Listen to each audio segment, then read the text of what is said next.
is called to order. So first off, welcome everyone to our new home base, which is MB9A. So H767 is going to be under construction for the rest of the year, so I hope we can enjoy this new room. So I'll start off with reading the Indigenous Solidarity Statement.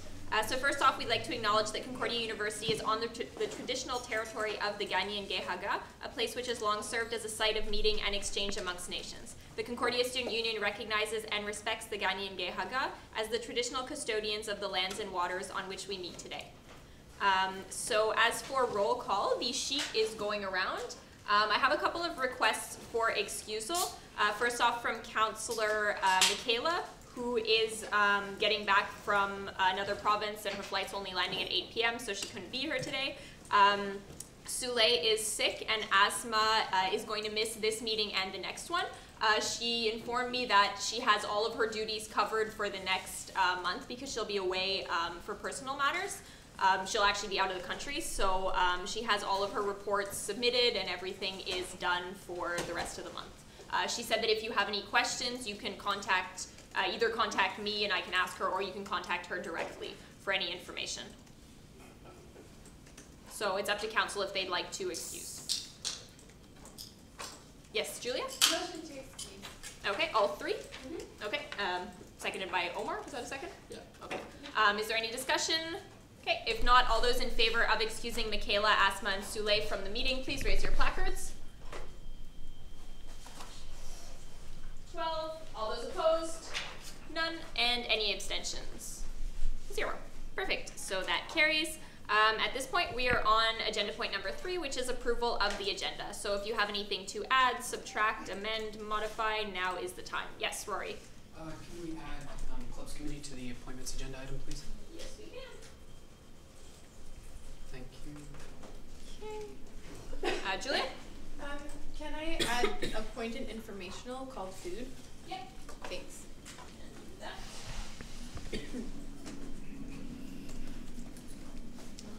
All right. Rowan?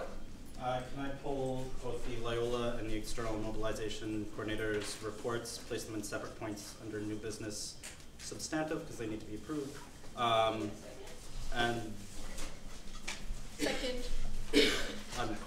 as well put a new point in new business informational called executive reports.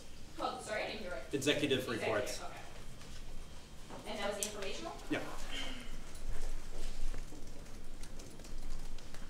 All right. I think I saw another hand go up somewhere. Okay, so if not, everyone is all right with the agenda, so no more modifications. All right, so all those in favor of approving tonight's agenda and all items under consent, please raise your placards.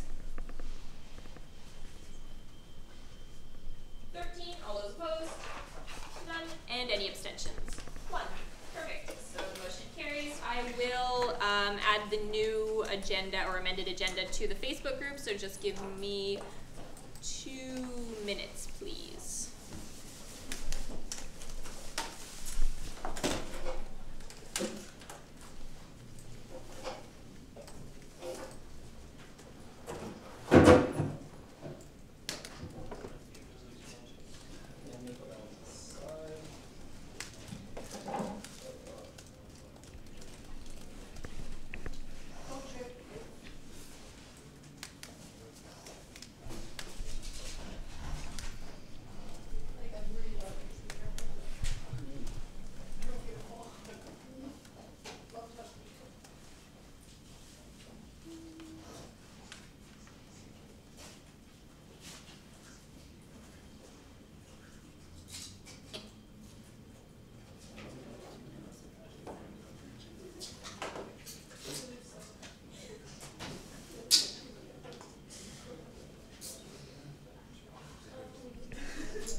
So tonight's agenda is now posted on the Facebook group, so everyone can follow along. Yes, Julia? Can I talk about 2 things in my food point?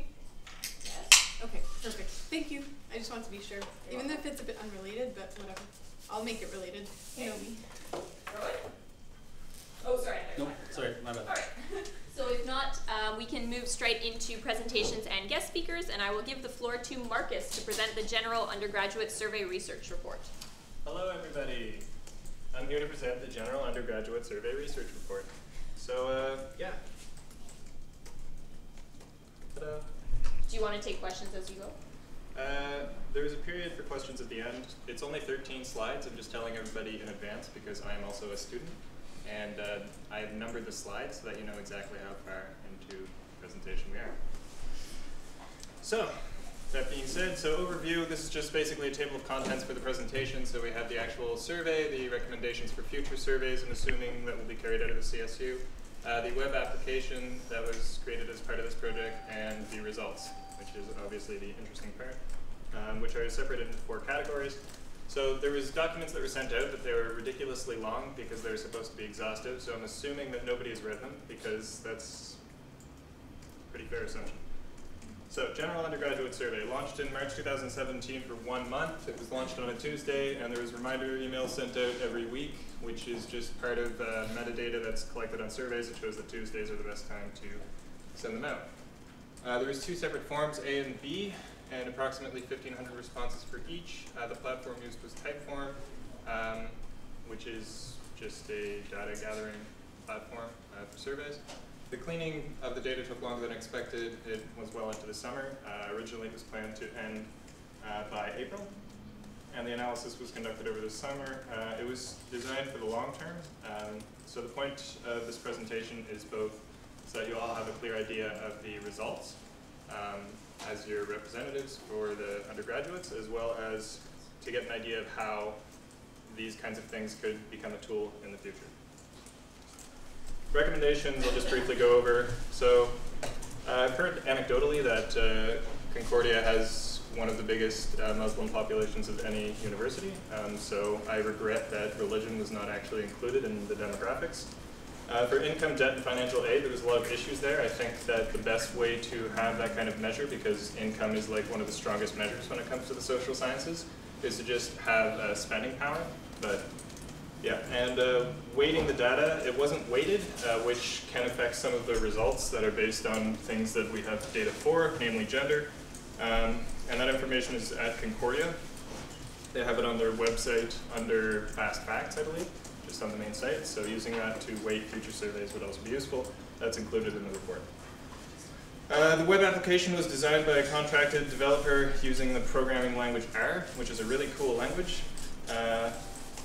It's an interactive use of the full data set, including correlations and ANOVA tests. All the limits to the data are included in the report, so they're only as true as the methodology determines, so that's where that is. So we're just going to quickly take a look. So it's on the CSU site now under projects. Go to projects, then go to survey. I think this is split, so you actually can't see what I'm doing. 1 second.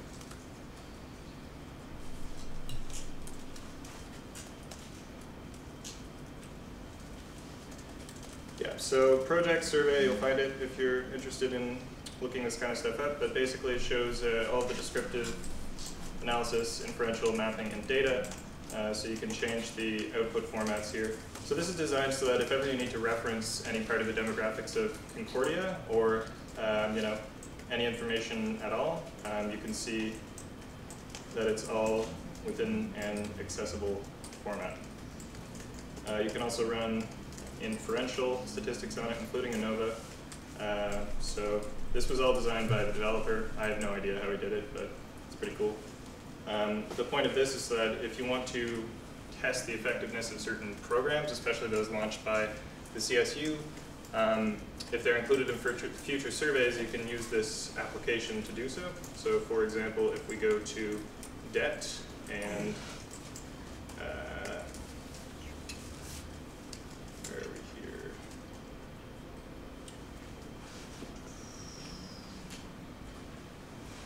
Potato use. There is a positive linear relationship between potato use and debt.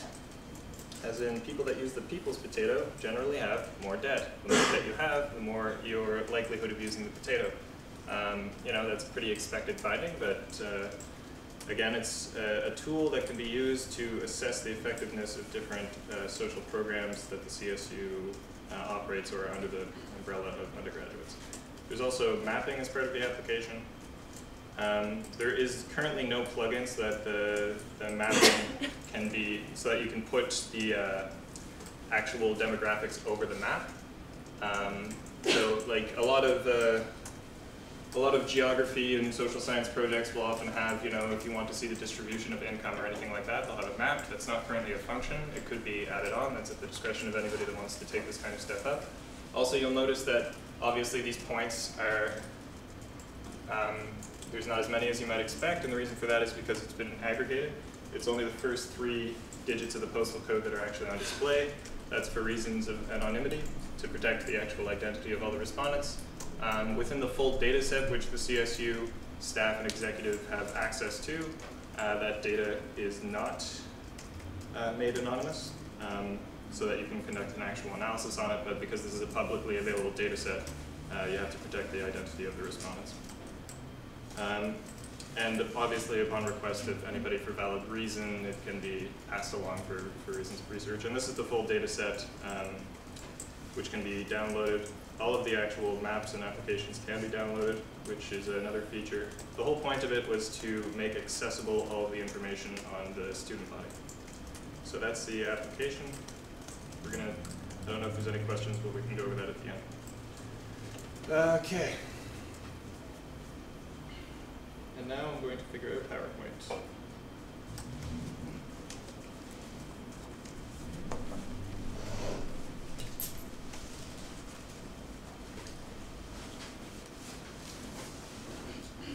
Okay, so the results of the General Undergraduate Survey. This is the first of the 4 categories that we're going to briefly go over. We're on point 6, we're almost halfway there.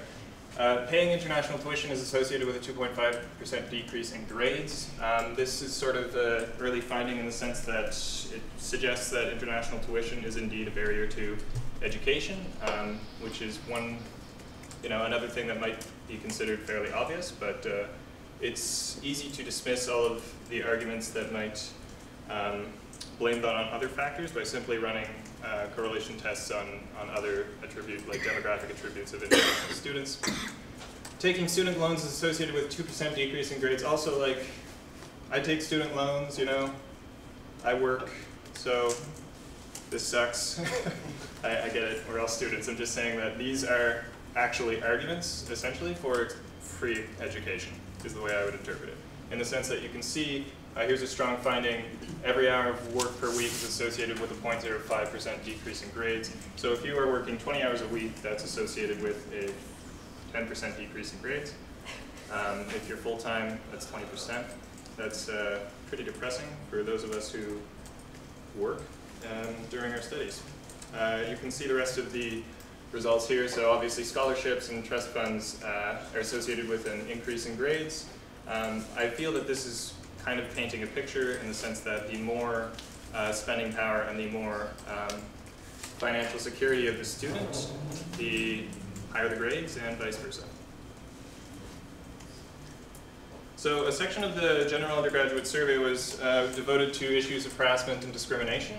Unfortunately, because the analysis took an extremely long time and we had only a certain number of hours, we didn't run the full correlation tests on this section of the survey. So what's presented here is the simple frequency breakdowns. So what we have here is on the far left we have discrimination, witness or experience discrimination based on gender, and then ableism, witness discrimination or experience discrimination based on sexual orientation, and witness or experience racism. These are the findings of the survey. There are, however, some methodological issues here in both the phrasings of the question as well as the fact that it's not weighted. So I would be hesitant in my interpretations of these results, but they're definitely worth including. So this is something that I briefly went over using the application, which is food security. So an increase in debt of $1,000, as we noted, increases the odds of using the people's potato by 1.8%. Being involved in the Concordia community is associated with an increase in the odds of using the potato by 88%. Being vegan or vegetarian is associated with an increase in the odds of using the people's potato of 130%. And a decrease in income of $1,000 increases the odds of using the free lunch service at Loyola by 1.3%. So this is using both the Loyola free lunch program as well as the People's Potato to, and assessing them based on spending, well, income and debt. So it's kind of heartening because we can see that if we're to interpret the results of the survey, then we can show that, you know, again, like the more debt you accumulate, the more you're likely you are to use the potato, and the higher your income, the less likely you are to use the Loyola free lunch service. But also, we can see that it's of special benefit to people who get involved in extracurricular activities, which is interestingly associated with their grades as well, and being vegan or vegetarian, so it's promoting healthier diets, which is also good. And that's one way of looking at the survey. There's a visual representation here as well for potato use and debt. So this is difference in means test, and what's displayed here is essentially the likelihood based on debt. The gray area is the confidence intervals. It stretches to 80%, with the blue line being, I believe, 95%. So there's other metrics, obviously, that we could use to assess the effectiveness of these programs. So I've just listed a couple for the free lunch based on the report that was submitted for the 2016-2017 year. So an average of 265 people served a free lunch per day with a high of 383, almost 20,000 servings over 63 days over 2 semesters. The cost per person per day is 73 cents. So you can see that if we're to assess the efficiency of these programs, then clearly at a cost of 73 cents per person per plate, they're extremely efficient. And based on the rest of the data, they're also serving their stated need. And the results of the guests when it comes to gaps in educational experience. So ENCS students rate the professors consistently lower in every category, approachability, communication, and knowledge, than students from any other faculty. So that's kind of interesting. I'm not in engineering or computer science, but maybe that reflects the experience of anybody in the room. I'm not sure. Arts and science students rate Concordia's efforts to connect them with potential employers on average lower than the other faculties. JMSB students rate the professors' communication and knowledge on average lower than the other faculties, excepting ENCS. And fine arts students generally report their experience at Concordia favorably, except for employability. So the results suggest the educational experience of students within the engineering and computer science department falls short of expectations. That students within arts and science and fine arts are generally insecure about their future opportunities in the job market and further education. And the JMSB students generally feel that professors are ineffective facilitators of the classroom. This is just based on perception. So this is, if we're to measure the actual effectiveness, however you want to define that, of professors or of classrooms or anything like that, that's debatable. But when it comes to student perceptions, this is what the results show. And it's interesting because the CSU as an organization that you all represent obviously is effective at filling some of the gaps in the educational needs when it comes to these kind of areas. So that's the results. And if there's any questions. I saw Rory had a question.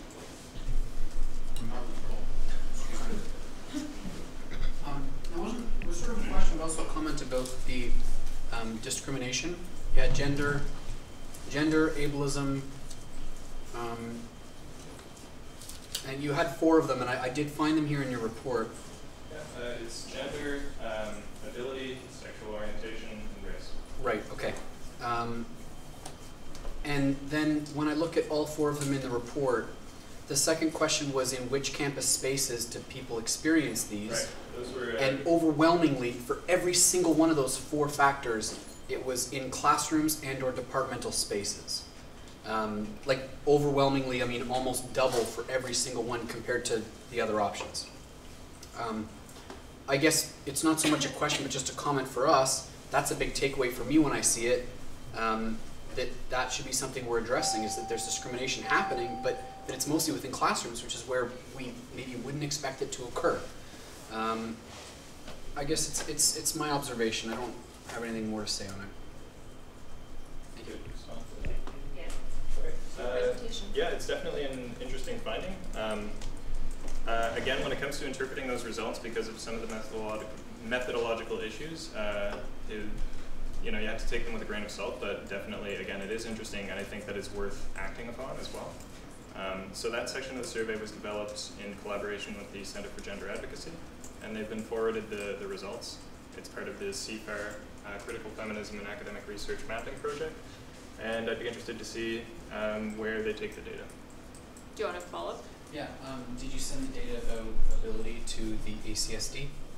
No, but my hope is that the summary report, which was sent out in the documents, will be uploaded in the resources panel of the CSU, so that, and also you all have access to it now, so feel free to do whatever you wish with it.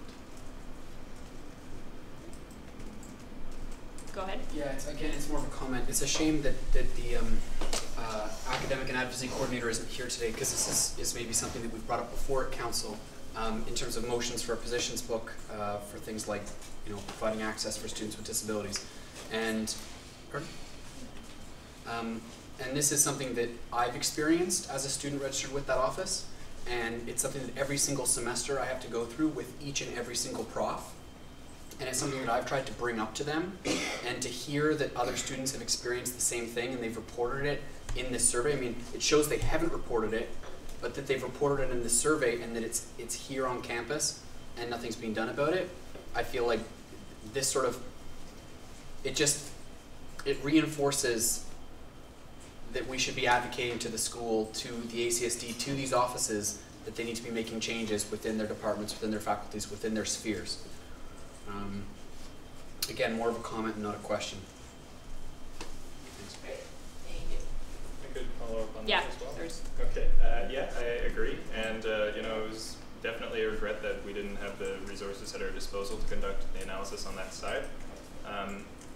Like, just from personal experience, like, I've seen a lot of anecdotal evidence online of people claiming, like, within Facebook groups and whatnot, there's allegations of harassment and racism and all that. So especially like within certain faculties, so that would be an interesting like test to do. But that's, you know, at the discretion of everyone in the room. And also, if you feel that strongly about it, there is the positions book, so you could formulate some sort of position for the CSU to adopt. Great. Thank you. Are there any more questions or comments for Marcus? All right, so if there's nothing more, thank you very much for coming. Marcus did provide me with his slideshow, so if people want, I can send it to them or upload it in the Facebook group if anyone's interested. Okay, see a couple of nods. So I will do that after the meeting. And thank you very much, Marcus. Okay, so with that, we can move on to point number 6, which is appointments. Starting out with the CEO appointment, and Layla. Sorry, Veronica, the floor is yours. Can we go into closed session? Yep. Second. Second, Julia. So all those in favor of entering closed, please raise your placards. 11, all those opposed? And any abstentions? 1, 2, 3, 4. Perfect, so that carries. So I'll just ask anyone that's not executive, chair, minute keeper, counselor, or judicial board to please leave the room. And for the CEO, the candidate, we'll call you back in in a couple minutes. Did you guys buy a hotspot yet for internet that we mandated at the last meeting? Because I know that it's working right now, but sometimes we're too many people on the Wi-Fi, so it doesn't work. We've not yet bought a hotspot. No, we mandated a space heater. We never got the hotspot. No. Okay, this would be a really good discussion for question period and business arising. Just to throw that out there. Just so that we do have everything on camera. All right, thank you. So at this point, we can move on to 6B, which is Loyola Committee. And Gabby, the floor is yours. Okay, so we still have one more spot open in our wonderful committee comprised by Charlotte, Peter, and Rowan. We have a lot of cool events prepared, like I've been saying. I think a thing that I haven't mentioned is that the whole point of the Loyola Committee is to bring life into Loyola, and I feel that there's a stigma that people feel Loyola is literally in another country, and it's just so hard to get there. And I feel the people that should be working, first of all, to break that stigma is all of us. So I would encourage you to reconsider joining the committee. I I think it'll be really worth it, not just for you, but for all the students. Thank you. So if anyone would like to sit on the Loyola committee, just a reminder, we do have by-elections coming up as well. So if there's no applicants, we can always fill the seat in November. No. Yes, what's it? I have a point of information. To Gabby. Yeah. Is the committee able to run without a counselor? Like, are you guys able to meet? Yeah, we've been meeting. Yes. Just a reminder to kind of at least try to address the room, even if you have questions for specific people. If you cover your mouth, it's a little bit hard to hear sometimes. Yes, Julia? I nominate Peter. Okay. Sorry. Do we, I'm already on it. Oh, okay. All right. Okay, Peter's already on the Loyola committee. If there's no more nominations, this will just come back next meeting and then the meeting after, like I said, when we have by-elections, so we'll be able to fill the seat a lot easier. Okay, so if not, we can move on to Clubs and Space Committee. There was a last-minute resignation from Rory, which will show up in my chairperson's report next time. So I will give the floor to the chair of Clubs and Space. Oh, sorry, Veronica. Okay, so we need to meet ASAP, so I need someone who is dedicated because we haven't been able to reach quorum yet. Meetings are probably going to be every 2 weeks for October, November. Yeah. So would anyone like to nominate themselves or someone else to sit on the Clubs and Space Committee? Yes, Peter? Yes, I would want it to be on this if possible. Like, I have been working with few clubs already, so like I know the ways of doing with clubs, with everything. Okay, before you motivate, I'll just see if we have a second first. Yes, what's it? Okay, seconded. I just want to see, are there any more prospective nominees for the Clubs and Space Committee? I have a point of information. Yes. So is it in the standing regs that any counselor that's involved with any other club cannot sit on this committee? Executive of a club. Executive of the club. Okay. All right. So if there's no one else, I'll let you motivate for yourself, Peter. Yeah, just I think that I've been like working on different clubs now, like not as executive, so it's fun. Like, yeah, like I'm only like doing signing officers for one, but like not really a executive, so it's fine. So other than that, yeah, I know been talking with different clubs, so been doing with them a lot, so it's fine. Right, thank you. Is there any discussion to be had before we move to a vote? Okay, so all those in favor of appointing Peter to the Clubs and Space Committee, please raise your placards. 10. All those opposed? None, and any abstentions? 1, 2, 3. Thank you very much. All right, so congratulations, Peter. You're on the Clubs and Space Committee. Is there any more discussion to be had on the appointments? All right, so if not, we can move to returning business. So if you all remember last meeting, there were some points that we didn't get to before a reasonable hour, so they were tabled to this meeting. Starting with 7A, which is chairperson's report. So since I can't make motions myself, I just need somebody to move to approve my report. Rowan? I move to approve the chairperson's report. Okay, to a second, Julia. Okay, so I guess I'll take the floor. There was an issue with my report. There was a counselor that had resigned and then was deemed unresigned, so I'll actually let Ali explain. So I wanted to apply for a CSU staff position, and I was told by an executive that it was recommended for me to resign. I was also told by the union president for staff to resign, and these were two things that were not written in the report, and I find them very important to be there because the report seemed to, because that was the reason why I did it, not because of anything else. All right, thank you very much. So that's noted. The report will be accepted as it is, but it'll be in the minutes that an amendment to the situation has been made. So just for the sake of transparency, I pulled the report to make sure that the situation was discussed and that everyone was content with the outcome. Yes, Julia? Did you have a chance to speak to the IT people about the mailing list, so you don't have to keep using your personal email? I'll get to that after, because it's not relevant. Oh, sorry, it is relevant to the last chairperson's report. No, because I expected to be here a little bit earlier, but I'm going to send them an email. So, any more questions? Perfect. All right, so with that we can move to a vote. So all those in favor of approving the chairperson's report, please raise your placards. 15, all those opposed. And any abstentions? 1. Perfect, so that carries. Is there any more discussion we had on 7A? Okay, so if not, we can move to B, which is external committee report. And Rory, you had pulled this, so if you could just move to approve it first. Okay, do we have a second, Julia? And your motivation for discussion? It was, I think the notes I'd written down was just for the Hoodstock event. I'm wondering why it wasn't, I mean, I did notice that it was given to CAF, which was my other question, but why wasn't it sent to BIPOC? Do you have a direct response on it? I can. Or do you want to defer to Awazin? If you wanna reply to it, but I can also I'm gonna briefly mention. Okay.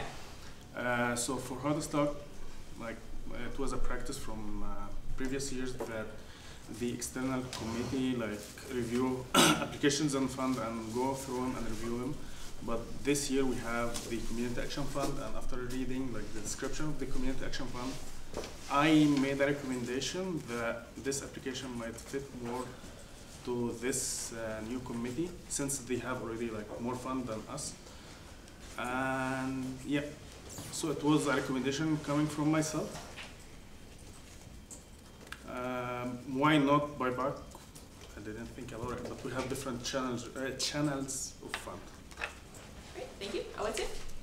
I think at that time when Hoodstock was discussed, BIPOC was still under, I don't want to call it construction, but policy committee was still working on it. Yeah.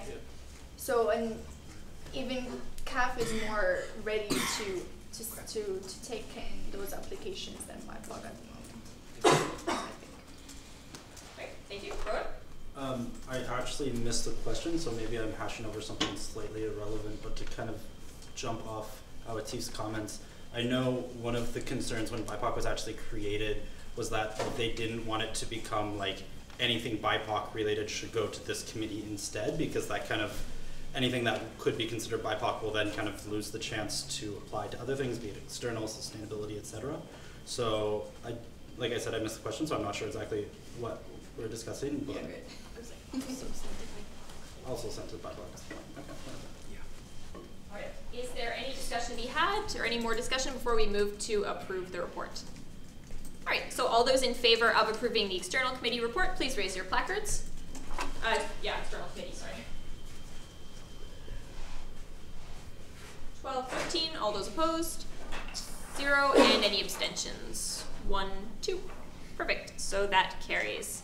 And with that, we can move on to 7C, which is CAF report. And Rory? Move to approve CAF report. Okay, do we have a second? Rowan? Rory, floor is yours. Actually, I'm so sorry.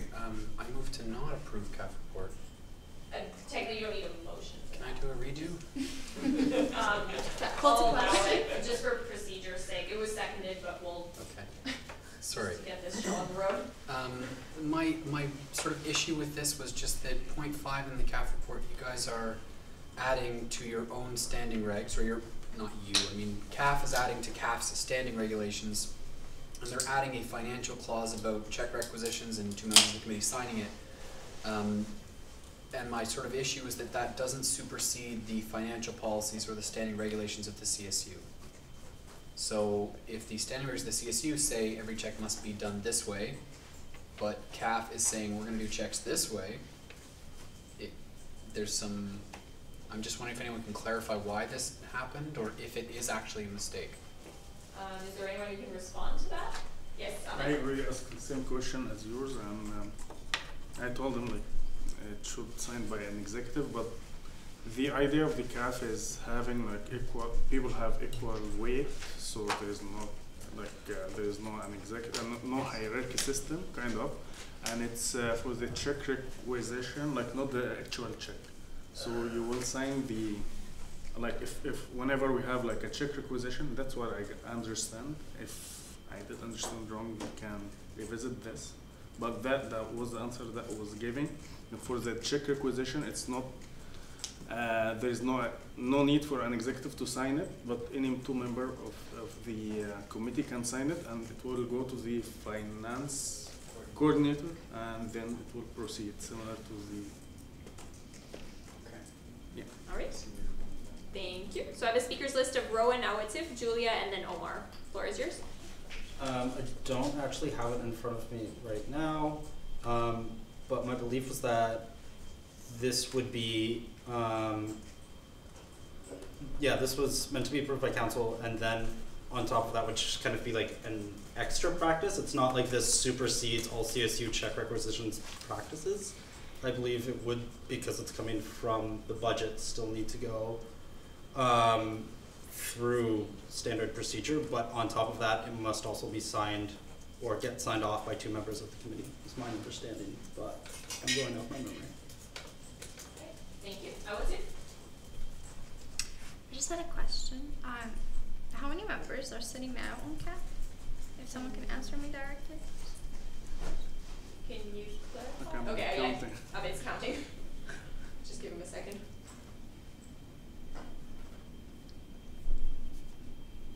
About six members. So me, myself as an executive, Julia as counselor, and Marion is there. Eamon. Sorry, I'm bad with names. Eamon from Coopering, Emily, Marion, and Mary from Center of Gender Advocacy. Thank you. Julia? My recommendation would be for CAP to have their own little check rec form, and then if they want, because what Aloise explained to me last year is that CAP has their own bank account under the CSU's bank account, so that their funds always go to that account. So why don't they have their own check rec system where they require two people, so they can maybe work with a finance coordinator to develop that, and then after they have to fill out the CSU one too. I think the reason why they had this was so that they could have their own books for their bank account in addition to the CSU ones, but their bank account is linked to CSU checks, so all their checks have the CSU name and everything on it, but they come from a different internal account. So why don't they have their own check rec form and then also fill out a CSU one, and they can staple them together, and then they can fulfill their requirements and also the CSU ones. Thank you. Rory? I'm sorry. Now that's just, everything's made me a little bit more confused here. I think adding more process doesn't make anything easier or more efficient. If I understand correctly, the intention behind this is just to have two members of the committee approve every disbursement of funds. Correct? Yeah. Okay. So you really don't actually need two members of CAF to sign a physical check. Neither do you actually need two members of CAF to physically sign anything. It's just for the intention of having at least two members approve it or allow it. Right? So, from my understanding, it's the two signing members, they will sign the check rec, but they wouldn't sign the actual check. The actual check will proceed similar to any check rec that I sign it as an executive. It will go to the finance coordinator, and the finance coordinator will sign it or will approve it, and then the two signing officers will approve it as well. So that's. Did you have a follow-up? Well, because I wasn't really done. I was sort of speaking out loud. So if that's the intention of it, then why don't we just change this so that it's not about, like, I guess if anything, if a check rec needs to be signed, it's signed by the responsible coordinator, right? So if it's something, you know, to do with clubs, Veronica signs it, and then she sends it to the finance coordinator, and then the signing officer signs the actual check. So in this case, then you're just saying you need two members of the committee to sign off on the check rec itself instead of you as external coordinator. Yeah. Okay. So then it's very simple. There's no extra process or extra check that needs to be signed or extra bank account. And to my knowledge, it would be an internal account, not a separate bank account. Then why don't you just change it so that it's not, you know, disbursement of monies from the CAF. Do you want to direct respond to that? About the report, I'm not the chair of the committee. It was written by Mariam, so I'm happy to take a note and send it to Mariam. All right, thank you. So I have a speakers list of Awatif, Eamon, Julia, and Omar. Awatif? Yeah, I just wanted to say that any changes or any additions or any extra processes that councilors are thinking about at the moment to do in this regards, keep in mind that it has to go as a suggestion to the committee, because the committee does have some sort of its autonomy in this sense, and they need to be able to be involved in this discussion. So I'm very interested to hear what councilors are thinking in this regards, but also remember this is supposed to be a suggestion, not an obligation to be put on the committee. They need to be involved in the discussion as well. Right, thank you. Eamon? Yeah, so not personally. Just the only thing that I was going to say is to confirm basically what Rowan said several minutes ago, which is that it doesn't supersede anything. The intent of it is to be an additional sort of part of I'm blanking on my words. It's been a long day. Sorry, decorum. It's been a very long day. I'm forgetting the word that's supposed to go next.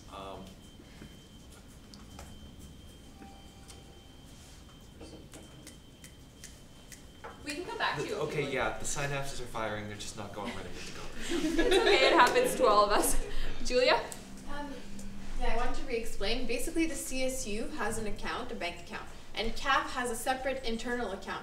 The reason why we can't tell CAF what to do, because they are they're kind of like BIPOC committee. They're kind of separate in their own way, and they have their own ways of working. And they specifically wanted somebody to sign a paper because they wanted to have that transparency, and the fact that if there's a paper that's signed, then that's the only way that a check rec could be approved at the CSU from our meetings that we had last year. I wasn't invited to that meeting, so I don't know really what was discussed.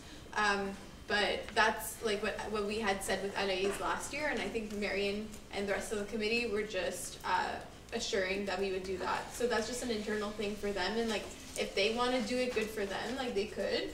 It shouldn't be something that we're worrying about. I think we're putting too much time into it, and they could do it if they feel like they want to, as long as they end up filling out the check rec at the CSU. Thank you. Eamon, and then Rory.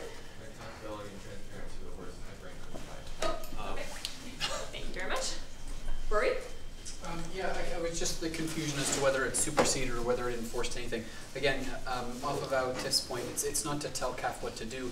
It's just if they're saying, we're going to sign the checks for the CSU, then it was just concerning as to whether that went against our existing regulations. So I think that's cleared up, that it's just an intention for CAF to approve their own disbursements, and then it still goes through the normal process from there. And if everyone's okay with that, then I move to approve this. There's no one on the speakers list, so I'll allow it. Yeah, seconded by Julia. Okay. Did you have anything to say after? No. Okay. Is there any discussion to be had on approving the CAF report? All right, so all those in favor, please raise your placards. 11. All those opposed? 0. And any abstentions? 1, 2, 3, 4. Perfect. So that carries, and the CAF report is approved. With that, we can move on to June 14th minutes. And Rory, this one was yours. It was just because they weren't in the drive. That's the only reason why I pulled them. Oh, they're there now. Or not the drive. They weren't emailed out at last council by that time, so that I pulled them out. Okay. Motion to approve. Okay. Motion to approve the minutes. Thank you. Seconded by Patrick. So, do you want to motivate? Yeah, I do have a comment though on the minutes.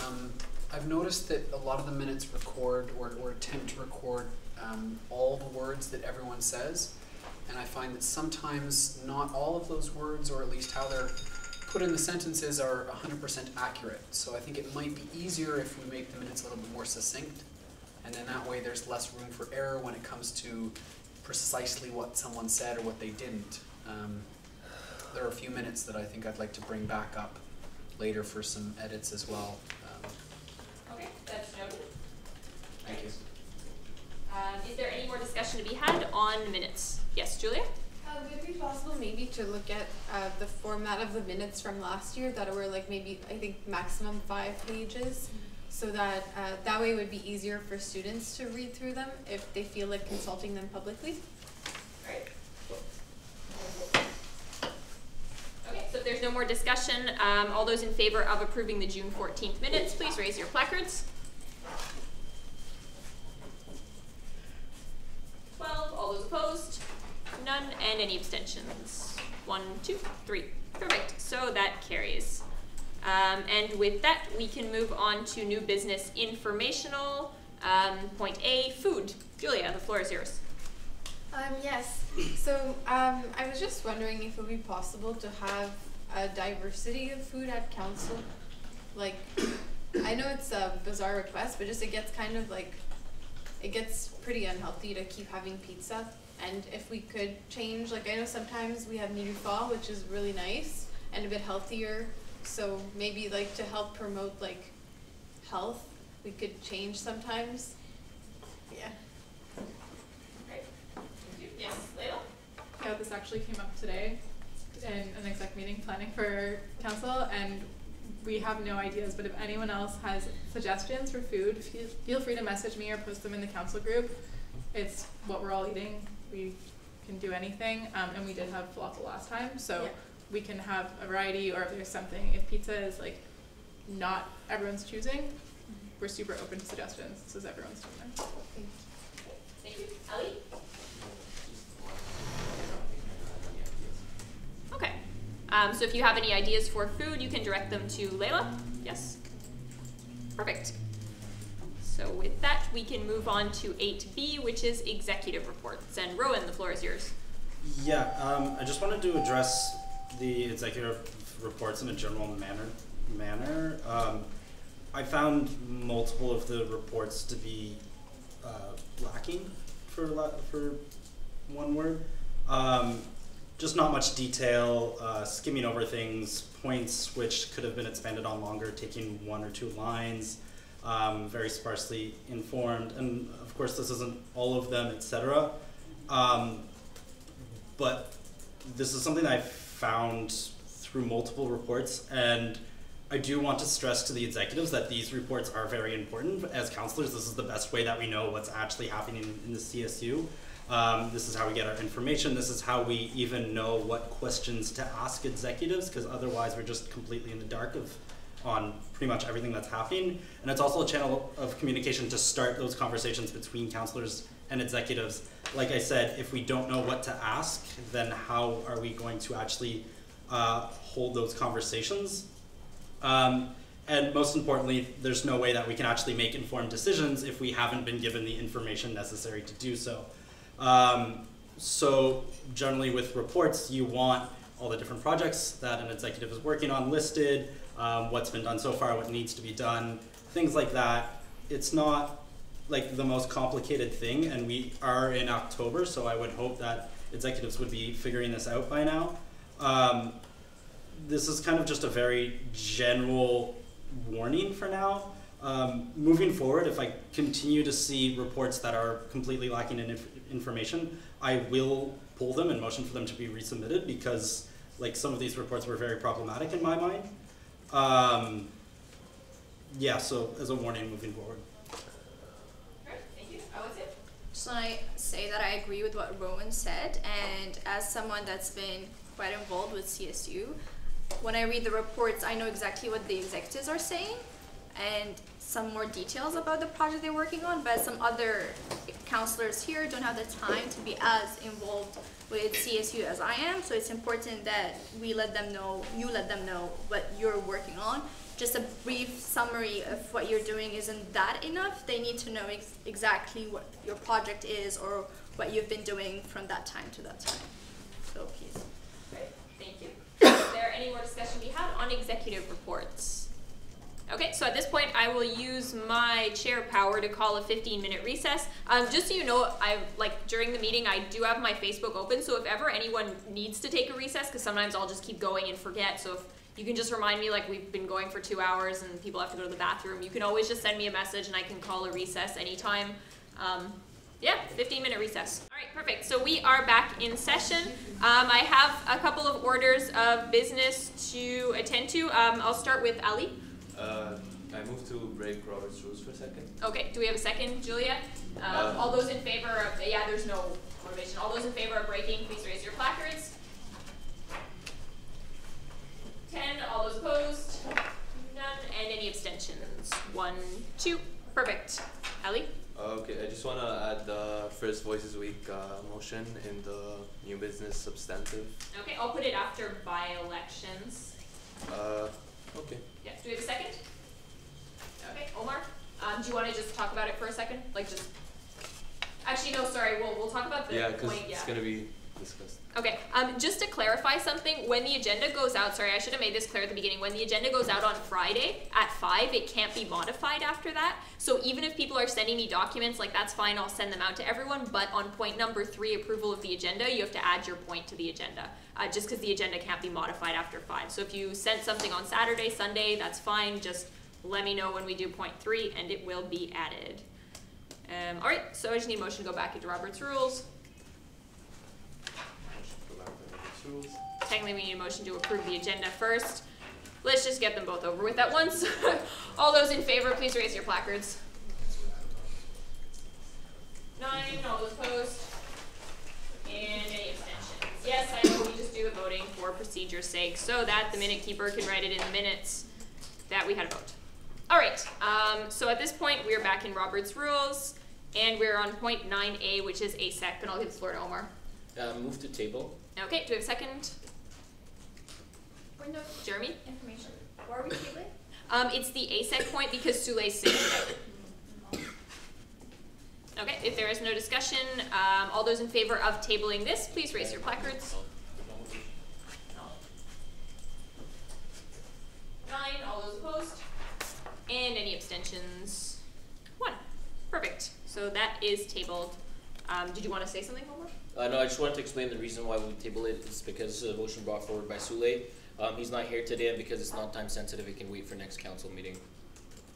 All right. Thank you very much.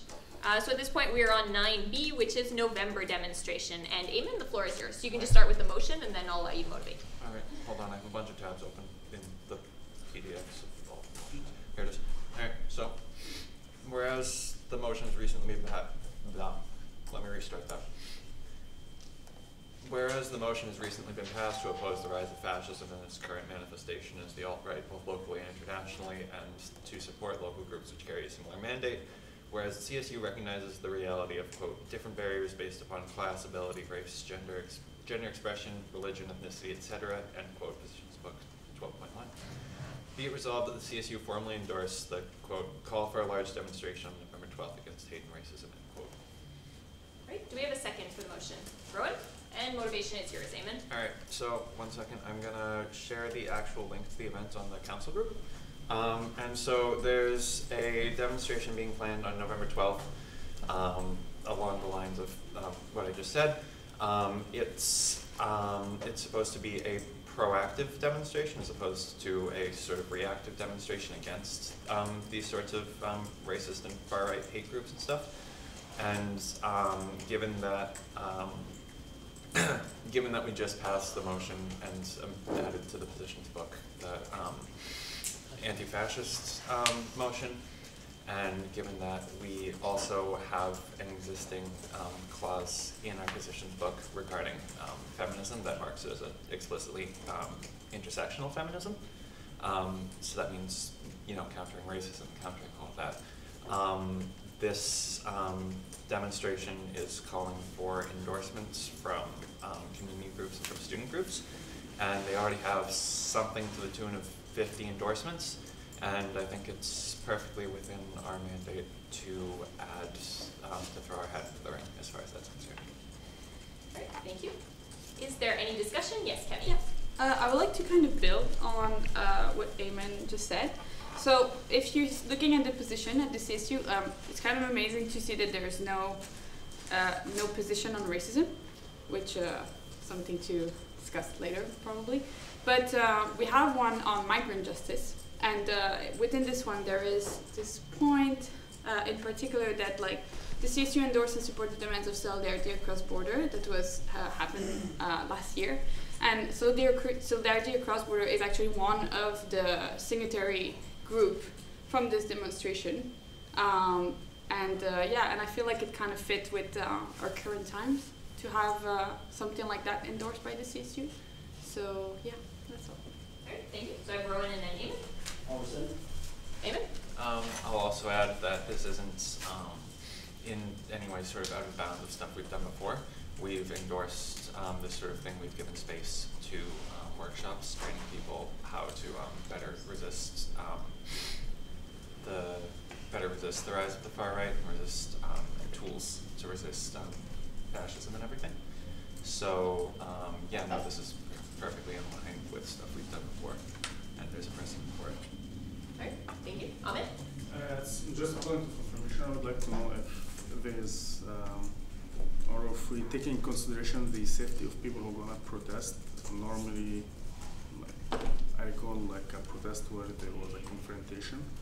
So I would like, if we're going to endorse this protest, just to make sure that safety is taken in consideration. Thank you. Rowan? I mean, I think,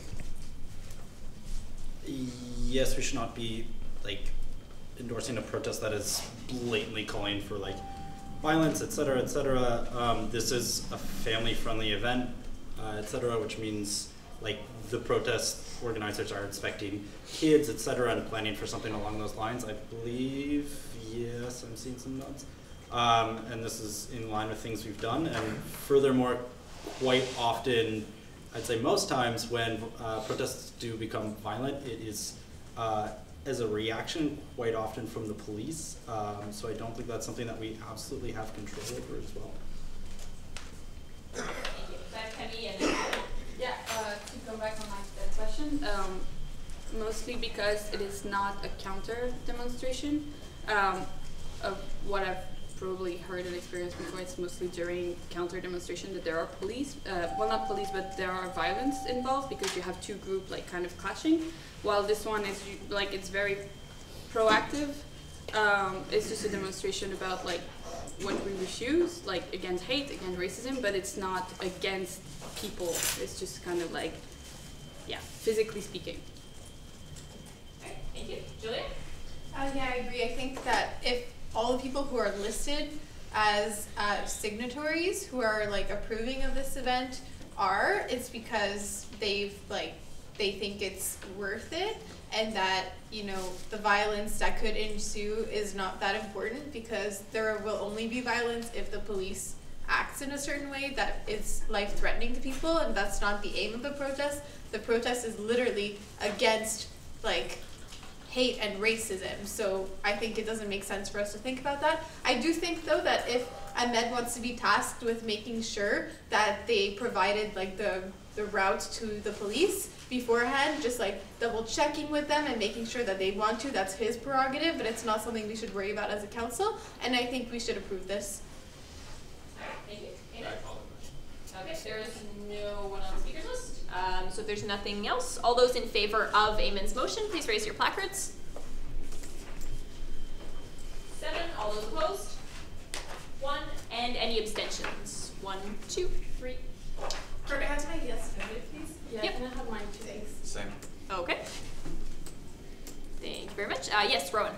Yeah, I'd just like to add, kind of on top of what Ahmed was speaking on as well, that when I was drawing a similar motion for the PSSA, I was informed that there is, to read off something that I was sent, organizations that have endorsed the call, including now the CSU, are invited to attend the mobilization assembly, which is taking place tomorrow on the 7th floor of Hall at 6 p.m. So I recommend and consider it part of the motion that was passed for at least one of the executives to go there, and at that meeting, I'm sure questions can be asked. All right, thank you. Is there any more discussion we have under November demonstration? All right, so if not, we can pass to 9C, which is consent training. And Layla, the floor is yours. Yes. Let me just pull up the motion.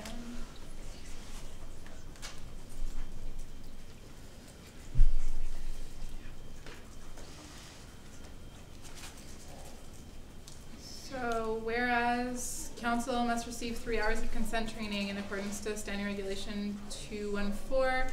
Be it resolved that the training will take place on Wednesday, October 18th from 6:30 to 9:30. Location to be announced, notwithstanding date specified in Standing Regulation 214. All right, seconded by Julia, and floor is yours for motivation. Simply, this is something that is mandated and is going to happen. All right, thank you. Is there any discussion to be had? All right, so all those in favor of the consent training motion, please raise your placards.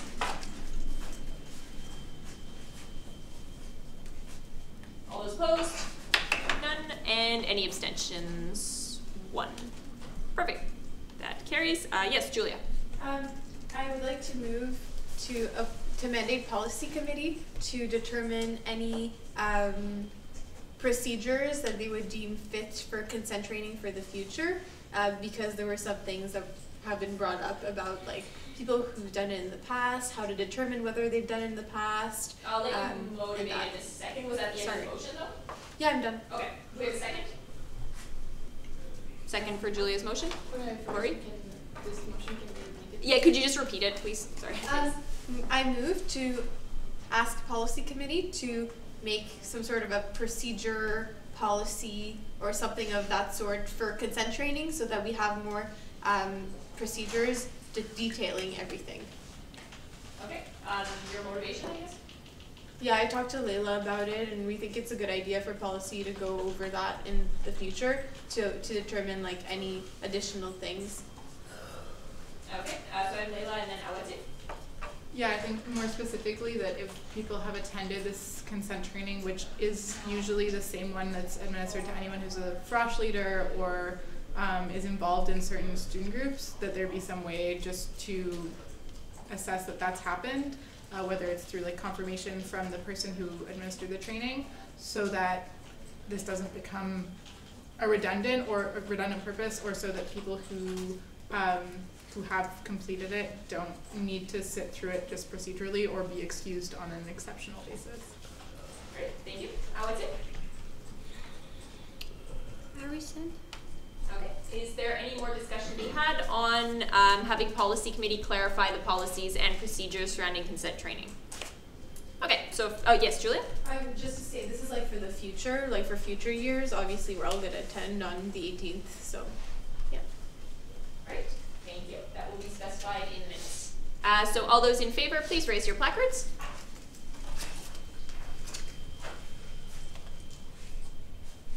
All those opposed? 0, and any abstentions? 1, 2. Perfect, so that carries. Is there anything else to be discussed under consent training? Okay, so if not, we can move on to 9D, which is Strategic Planning Committee. And Rory, the floor is yours. Great. So this is a point that came up last council meeting from the visit to British Columbia. In the SUDS report, that it was recommended that the CSU, have a strategic plan, do some strategic analysis, and after discussions with Omar on where he thought that sort of direction would take, I'd offered to lead a strategic analysis and strategic planning committee. So the idea behind this is that we create an ad hoc committee, we get council members involved, we get executives involved, we get members of the community involved, we get, ideally people who have been on CSU, on the executive, on council in the past, as far back as we can, ideally, in order to participate and go through what is known as a strategic planning process and to come up with a plan. This type of plan usually lasts between 3, 5, 10 years. Obviously for student groups, I've done this before for student groups, and 5 years, 10 years is not really realistic. But oftentimes having a 1, 2, 3 year plan is something that helps sort of solidify directions that the organization wants to take over the long term. And I know that in the past with the CSU, when different executive teams come in year to year, things change and they may not pursue the activities that were undertaken by the previous year. So what this does, it basically sets priorities for the organization as a whole, and means that if we decide to follow through on something, it doesn't get sort of lost in the woodwork the next year. So with that being said, I'd like to motion to create an ad hoc standing committee, or an ad hoc committee named the Strategic Planning Committee. And on a temporary basis, I'd like to meet before next council and come up with a more solidified mandate, some membership requirements, and maybe some regulations over how the committee will run. This is sort of open for discussion, but that is the sort of motion on the table to create the committee. All right, not technically the right order of things, but I I'll know. accept it. Julia, second. Can I be added to the speakers list? Yeah, there's no one on the speakers list, so. Okay. Yeah, so I think this sounds like a really good idea. I'm just not sure if it should go through council first or if policy committee should work on the procedures surrounding it. So I would recommend, or I know I can't do this, but if there's no one else on the speakers list, can I just move to send this to policy committee and bring it back to the next council? You can move to refer a motion to policy, that's not a problem. Creating a standing committee though is a regular occurrence, like it's a thing in the standing regulations, just throwing that out there. Peter? Just a question though, for this, like, what are you planning to do if you formed a group? Like, do you want this to be like regularly workshopped kind of thing, or what? Like, I just want to know what exactly do you want to do for like in a long term. Do you want it to do like as a workshop kind of thing, or do you want to do something else? A workshop, do you mean regular meetings? Yeah, like regular meetings, or do you want it to do other stuff that could help this? Like, I just want to know what you guys do if you're planning. Do you have a direct response? Sure. So usually, the reason why I left this a little bit open-ended is so that members who are interested in doing this type of planning for the organization as a whole can come together and make a decision, if they want to meet once a month, if they want to, if they think it's feasible to meet once a month, if they want to meet a few times over the semester, if they want to meet once a week, depending on what sort of needs to happen and go through this process, I think that would be up to the committee. I don't want to impose anything at this sort of early of a stage. So I think it would be up to the people who want to be involved in this type of process to say, hey, I want to be involved at this level, at this extent. Usually these, something like the University Strategic Planning Committee, when they came up with their new strategic directions, it took over a year, right? And they had consultation groups with different stakeholders, students, staff, departments, from all across the university community. They got their opinion on things. They did surveys. They polled the body, student body, faculty body. So there's also activities like that that go along with the process, where you look at the priorities of the members of the organization. If students are here for 2, 3, 4, 5 years, say, just because we are a one-year mandate, just because we sit in these chairs for our year, for our mandate, doesn't mean that we can't do work that lasts and has a lasting sort of plan in place. If that answers Peter's question. Okay, thank you. Sorry, this took a second to clue in, Julia. Was that a suggestion or a motion? It was a motion, but then you sorry. left Peter, so I figured someone would second eventually. Sorry, that was my mistake. Do we have a second for Julia's motion to send to policy committee? Sorry about that. Rowan? Okay, thank you. Actually, it's your motivation. That was my mistake. I think like maybe we could create the standing committee, but we should refer like all the procedures to policy committee. I think they're really qualified to come up with that, and then we could appoint people to the committee once we've determined like what the committee is for. And I think I'm 99% sure Rory's on policy, so I'm sure Rory could bring his ideas there. Alright, thank you. So speakers listed are Ali and then Rory. So, I kind of don't understand a few things, and I want to understand that. Like, okay, right now the committee is going to be about, let's say there's a project this year that needs more work for next year, and the execs of next year need to come in and take the spot and work on that project. Is that what the committee is for, just to ensure that they're working on the project, or is it, I don't understand, because I feel like we can have something else in which, for example, the execs of this year write up the projects that haven't been done, that they started working on, and that they would come to council, and council would go like yes for this and no for that, for example, rather than having a full-on committee for that. Or is it just for future planning? And Did you want to directly respond to that? Yeah, so I think the motion right now that I have is because of what you're saying. So policy committee could determine what that is, what the functioning would be, what the procedures are, who would sit on it, blah, blah, blah. And so we could create if you approve my motion, you would approve sending all of that, the description, the information, the procedures to policy, and then we could also approve Rory's motion after to like create it. So we could create it, and then policy committee could determine like what it's about, and then next council meeting it would come up in appointments, and we could appoint people. I will. Sorry, just to clarify with everyone, the motion on the table is to send this to policy committee. So it's not the creation of the actual committee itself right now. I hope that clarifies some things. Did you have a follow-up? No, it's just like I wanted to make sure whether it's that or the other one. Okay. Rory and then Peter? Does D3 questions answered, or can I provide some more clarification? If you can provide more. Okay, so strategic planning isn't necessarily to like ensure that projects not done this year get done next year. It's not for that. That's maybe a result of having a strategic plan, but it's going through a process where the organization as a whole, regardless of your positions, regardless of what the executives want to do this year, as a whole, the organization looks at its priorities, what it stands for, and it basically incorporates that into a like a representative document that guides what everyone does in the future. So it's not operational to say we will do this project, we will do this activity, but it's guiding from the sense of this is a priority for us. So it's very similar to something like our positions book, which just establishes positions that we take on issues eternally. But this is more like over 3 years, we would like to accomplish this type of thing, right? So you set a goal like, say something like ending discrimination on campus, right? It was a point that we brought up from the undergraduate survey. Ending discrimination of all kind on campus. If we set that as a strategic pillar or as an imperative that we're moving towards, obviously that can't be accomplished in 1 year. And obviously there needs to be a set of activities, a set of operations, a set of building blocks that get put in place, get worked on, and get developed every single year, every single time. But if next year there's a new executive and they're like, we're not really interested in this, we're not really interested in pushing for it, then they have the imperative to not, as it stands right now, they could do something totally different.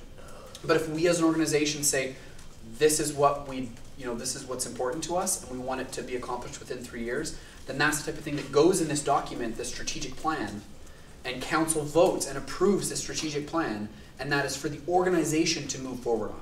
So it's sort of both. It ensures future, but it's also more general. All right, thank you. So I have speakers listed, Peter and then Ali.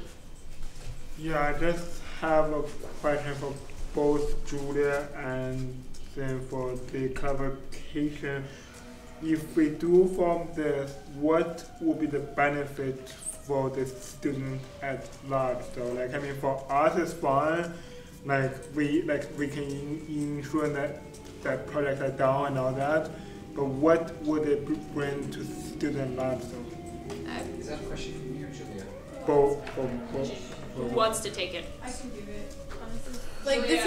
This is something that would be determined by policy committee.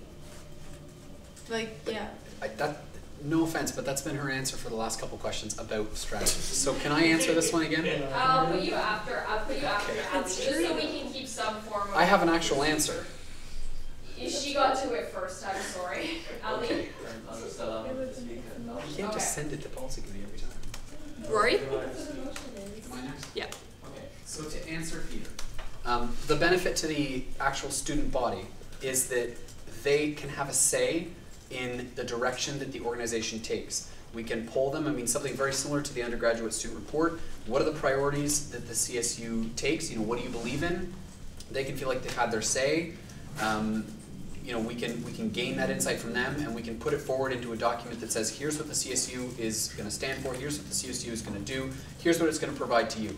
So there's some sort of accountability on our part that we're saying, we've listened to you, this is what you want, this is what is important. Do you want us to focus on maybe having some more social length? Do you want us to focus more on academic advocacy or providing academic value? Do you want us to focus more on social activism? The student body can have their say, we can establish it in the document, and then there's some accountability from the student side that we will do this, we'll accomplish it for them in the future, you know, in future years. All right, thank you. Ellie? Just a reminder, it is discussing about sending it to policy. So I know some of these questions people are trying to decide whether they want to send it to policy, but I just gotta bring it back a little bit. That's fine. Oh, okay. All right, so the motion on the table is whether we want to send this to policy. Does anyone have any discussion or questions? Yes, Rory. So I do want to have my say on whether it should go to policy or not. I brought this up, and I brought it up maybe ambiguously for a reason. I think it's important when it's something like an ad hoc committee that you find out who is interested before you decide we should have 3 members or we should have 5 members. See who is interested in pursuing this type of initiative for the group. Who volunteers? Who says, yeah, I'm interested in doing this. Yeah, I want to take this on as a project. Who wants to work together as a team? Those people all sit down together and say, what do we want to accomplish? What do we think we should accomplish? And then, as I suggested, come back to council later and say, here's the mandate that we have established as a committee. Here's what we think we can accomplish. Here's what we are willing to accomplish. Instead of sending an idea to have something to another committee to decide what that other committee will be, without any guarantee that there'll be the people there that want to do it, or that that's what the people on the committee will want to do in the first place. So I'm against sending it to policy committee mainly for that reason. And you know, also just having that autonomy of those people being able to make up their own minds. Okay, thank you. How is it? I agree. Right. Thank you. Rowan? I'm not we haven't seen like how much interest there is from councillors to actually sit on this right now. But one thing I would like to note is that we have had some committee seats that have been empty for a while now, and where it's a very small council currently. If there's not enough interest, it may be worth holding this off until after by-elections, once there's more councillors and the committees are kind of spread out, because I know I'm sitting on 3 right now, and like really wouldn't want to take on another personally, and I know other people probably are feeling the same. That's depending on how much interest there is, but that's something worth considering, I think. Okay, thank you. Julia? Yeah, I just want to say more specifically, in the this that I used in my motion, I meant the procedures and like rules and responsibilities and all that stuff surrounding this committee. Like, we could still approve the committee today, but then the processes associated with it would be sent to policy committee. That's what I meant. I think it's cool that we want to have something like this, but that like people, just the fact that we send to policy committee doesn't stop people from council from like getting together like as a working group and deciding like, oh, I really want this to be like this, this, and this, and then sending it to the chair of policy committee or asking to be invited to the committee meeting that discusses this. Like, it's all open, so you could attend it anyway. So I feel like just going through policy makes it a lot cleaner, and that way like people who are interested in making policies could ensure that the policies surrounding the creation of this committee, more so in regards to roles and responsibilities of people on this committee, are just really clear and straightforward and don't go against bylaws or standing regs. But it's a cool idea. All right, thank you very much. So I have Rory, and then I would say on the speakers list. Percent. Okay. How is it? Yeah, I just think there's a lack of a clear set of objectives that this committee or this project is going to achieve, and it is useless to send something to policy without actually knowing the context of this project or the context of this committee. So until this project or this committee clears out its objectives, I don't think policy committee will be able to work on any structure. Thank you. So motion on the table is to send policies and procedures surrounding the committee to policy committee, or surrounding the prospective ad hoc committee to policy committee. Is there any more discussion to be had? Okay, so all those in favor, please raise your placards. 1, 2, 3. All those opposed? 6. All those abstaining? 1, 2, 3, 4, 5, 6. All right, so the motion fails, and we're back on the main motion, which is the creation of the Strategic Planning Ad Hoc Committee. speakers list is open. Yes, Ali. I think we should table this after the by-elections. Okay, do we have a second? Julia? So there's no discussion on a table, so all those in favor of tabling this to after by-elections, please raise your placards. 12, all those opposed? 0, and any abstentions? 1, 2, 3, 4. Perfect. So that will show up at the first meeting after by-elections. Note. All right, is there any more discussion to be had on strategic planning committees? Okay, so if not, we can move on to 9E, which is council retreat, and Omar, the floor is yours. So I'll read the motion. Whereas Standing Regulation 77 specifies that the annual retreat shall be held annually before October 1st, whereas due to the lack of availabilities of many participants, it was unforeseeable to hold the retreat before October 1st, whereas more councillors will be elected after the by-election in November 2017, whereas there is no retreat planned in the winter semester, be it resolved that the annual retreat be held between January 26th and 29th, 2018, notwithstanding the date specified in Standing Regulation 77. All right, do we have a second? Tabia, and Omar, the floor is yours. We had done a series of polls. The first one was to see if we would like a retreat for one day or if we would like a weekend retreat. There were more people or more councillors that preferred the weekend retreat. And then after that, we gave some options. It was already close to October 1st. So the first weekend was not feasible. The second weekend was Thanksgiving. And so we are at the third weekend. Although we had reasonable participants, almost like 18. But since the beginning of the week, since Monday, a lot more people have said that they're unable to go due to midterms or just work or unforeseeable commitments.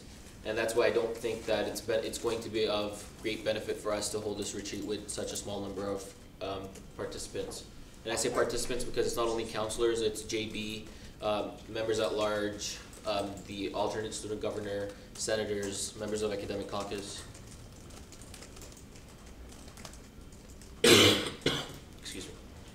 Thank you very much. Is there any discussion to be had on the, oh yeah, sorry, Julia.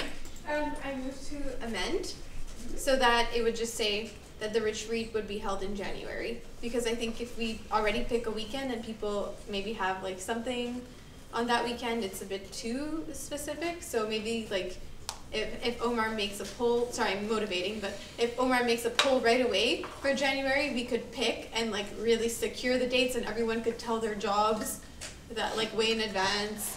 And like if you have something, like you don't have exams in January unless like you're in a really weird program. So I think you should be fine. Okay, so I'll count that as a motivation. Was there a second? Was it you, Layla? Sorry. Okay. Sorry, you have your placard up. So I have a speakers list of Layla, Ali, Eamon, and then Peter. So the reason that the executive together is proposing this as the date is because of both the need to do it early in the semester to not affect people's midterms, as well as the fact that we unfortunately, had the retreat been held this weekend, only half of the executive would have been able to attend, and obviously it's not feasible to expect every person able to attend, but I also think that would be especially useful for all of the executive to be able to attend, given that a large part of the retreat is also for us to be able to present on ongoing projects, as well as the social aspect of the retreat. So the reason this date was proposed is because the weekend before there's NAVAC Congress, and in the first weekend it's both the weekend following winter orientation, and there's at least one executive who will be away due to academic commitments. And we figured rather than extending the choosing of a date by doing polling and by having a lot of back and forth, that it would be more feasible to set a date that as many people who have the ability to book time off work or make plans around it can do so from now. And that it's really unfortunate that it's most likely that not everyone will be able to attend, but by choosing the date now, it'll give as many people the opportunity to attend as possible with enough time to plan. Great, thank you. Ali? Yeah, I was gonna All right, Eamon? I rescind. Okay, so Peter and then Ali and Nora. just want to say that for some of us, like in January, the only thing like I'm concerned that in January people might be away, so that would be a bit harder to get hold for the retreat again. So I just wanted to put this on the table for the counselors to know that, I mean, some people might have to leave for vacation, for stuff and that, so like it's going to be a bit hard to say. All right, thank you. So I have a speakers list of Eleanor, Rory, Layla, and then Eamon. I wanted to mention, I don't know if it was mentioned or not, that what was suggested also on Facebook is having it in Montreal, so it's possible to do back and forth if we have commitments on the site. Because it's really hard to go 2 hours away. I know like I have meetings very often, and it'd be a lot easier if we can come for one evening, leave the next morning, come back, this kind of dynamic. So that's all. Thank you. Right. Look, I mean, I get the idea of booking it in advance, that everyone can book time off of work and things. But I, for one, like know right now, looking at the calendar, that I can't make it on that date. And I think if you open it up to even just a 3-week window and said when is best for everyone, and everyone did actually respond to a poll, and you set a deadline, said respond within 7 days, then it might be that more people are available the week before or the week after, whatever it is. So it's just like that opens up the possibility for having a better turnout than just setting the date and saying like it's set, make it work. Not to sound harsh or anything. Okay, thank you. Layla? I'm not opposed to having the most people possible attend. That's the goal. The other reason we chose that 3-day window is that yes, it's possible to go away for a weekend. It's also possible to do a 1-day retreat. That weekend could be away, that weekend could be in Montreal, and I think regardless of where it is, we would ensure that if people could only come for one of multiple days, we would organize transport so that people could come for the majority of the time they're available. If everyone would rather do a poll, that's I think that's just as workable, but I do think that I would strongly advocate for the most executives being able to be there as the people who are going to program the retreat, and because I think one of the goals of the retreat is to facilitate conversation between the council and the executives. It would work best if most were in attendance, and I know for certain that the weekend before is the AVEC Congress, and I would strongly advise against having the retreat that weekend because some councillors may also be attending that, and the later it goes, the more it goes into the semester, which is why that date was picked. But if folks would rather do a poll, I'm not opposed to that. Great, thank you very much. So just a reminder, the amendment on the table is to change the date to just be January in general. Eamon? So in regards to changing it to January, I think one of the issues with that is that the retreat isn't, to my understanding, and someone please correct me if I'm wrong, but the purpose of the retreat isn't just to let's go away as a council for the weekend. It's specifically to facilitate conversation and good working dynamics between the council and the executive. And doing that in January when we're halfway into our term seems kind of like it's just an exercise in, oh, we did it, we did the retreat, like a process sort of thing, because by the time we're halfway into our term, we've already kind of established our working relationships and everything, and they might not benefit as much from a retreat at that point. All right, thank you. Dylan? I want to say that if attendance seems like the major element, by limiting the date range to only 3 things, like 3 opportunities, you're just limiting the opportunity to have the highest amount of people to attend. Remember also that there will be new counselors coming in, so there will be switches in the work dynamic taking place, so we can still accomplish our goals of having positive conversation and building long-lasting relationships. Okay, thank you. Peter? Yes, just want to say one thing, because I know I also post this on the Facebook group too. I was kind of agree with what Eamon just said. I just think like for us, because it's only a collaboration between the councils and executives, so there is like really like no point for us to go all the way 2 hours to the place that some of us don't have the transportation to go to, and then like it's going to be a bit harder for the people to go to. So like if we could be able to down in school or in anywhere in Montreal would be the best. Like even if Okay, just a reminder, we're just talking about the January amendment. Yeah, but like I mean same thing in January, like people will have other stuff to do too. So like it's a bit harder to do it if we put it back. Okay. Julia? Okay, I have a few things to say. Firstly, I mean, we have to have a retreat, so the motion that Omar proposed was a specific time in January. My amendment was in January. Maybe I could amend my amendment to say, like, after a poll, we could figure out, like, when, around the beginning of the semester. I need a seconder, and then I can motivate. It's kind of implied. If it's in January, I mean, if it's like the first week of February, like whatever, it's beginning of the semester. So you want to replace January by just following a poll? Following a poll, yeah. Okay, do we have a second? Dylan, go ahead. Yeah, and my motivation is just like, it needs to happen. I think it's really great to have council retreat because we get to actually spend time with the executives and also with each other and with people from like different boards that we sit on that we don't necessarily like know too much and understand like what our working relationships are, and it's really important to do that so that we could like move forward in a better way. And it'll also like allow new counselors to really like join in the team. I know last year when I joined in November, we didn't have a retreat like that included us, and like it would have been better to like really like work together and have that.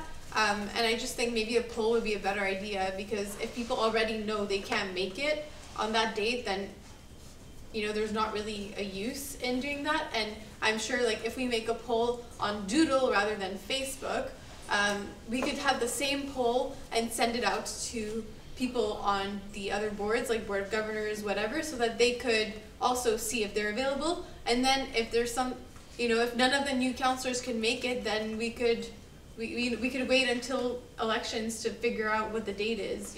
I think the executive is well placed to determine that on their own. Just to confirm, can the part about the poll be considered friendly? Okay, that works. So back to the main speakers list. Ahmed. Ahmed.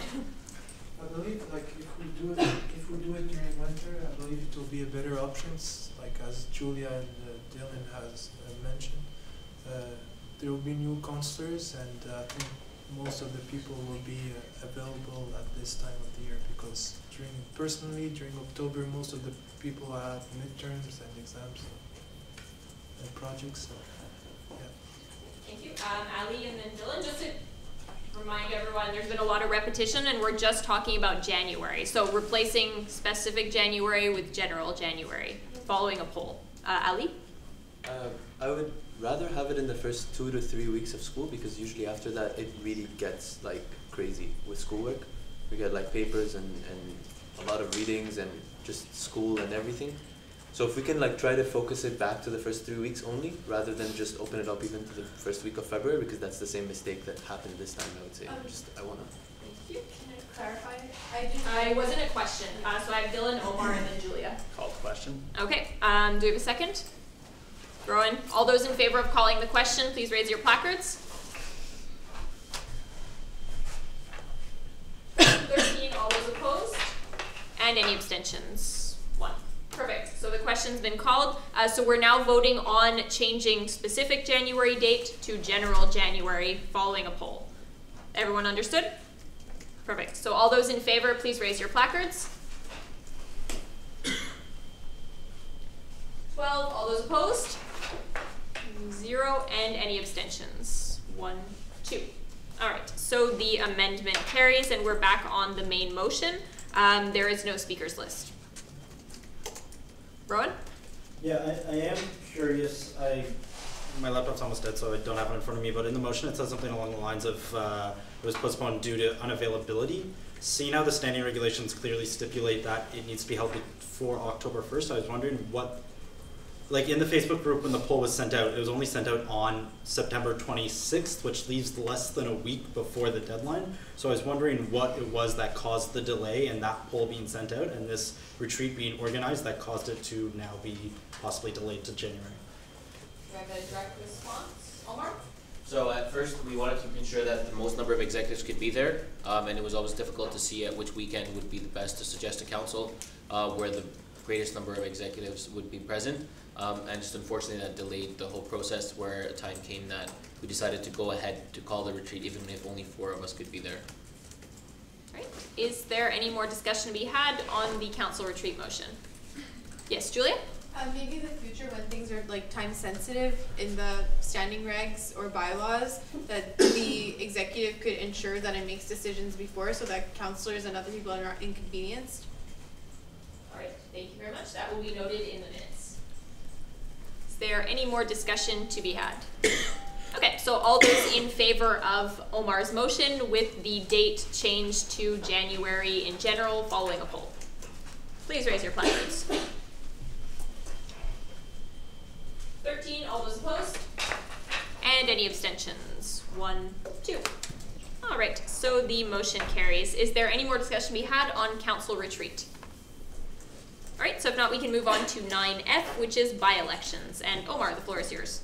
So this is just a little bit of housekeeping, and it's more administrative than anything else, seeing as though we don't have a CEO right now, so I'll just bring these motions forward, and usually an executive member would do that anyways.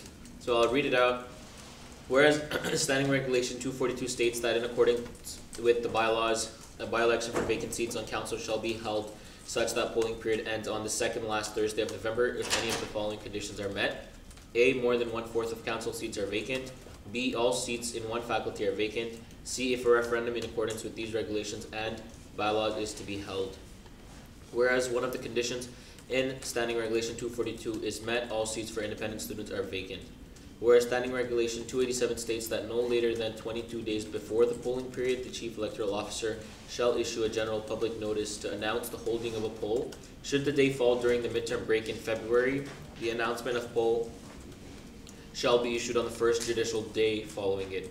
Whereas Standing Regulations 293 states that the nomination paper shall be filled at the places and times designated by the Chief Electoral Officer during the period beginning 21 days and ending 12 days before the polling period.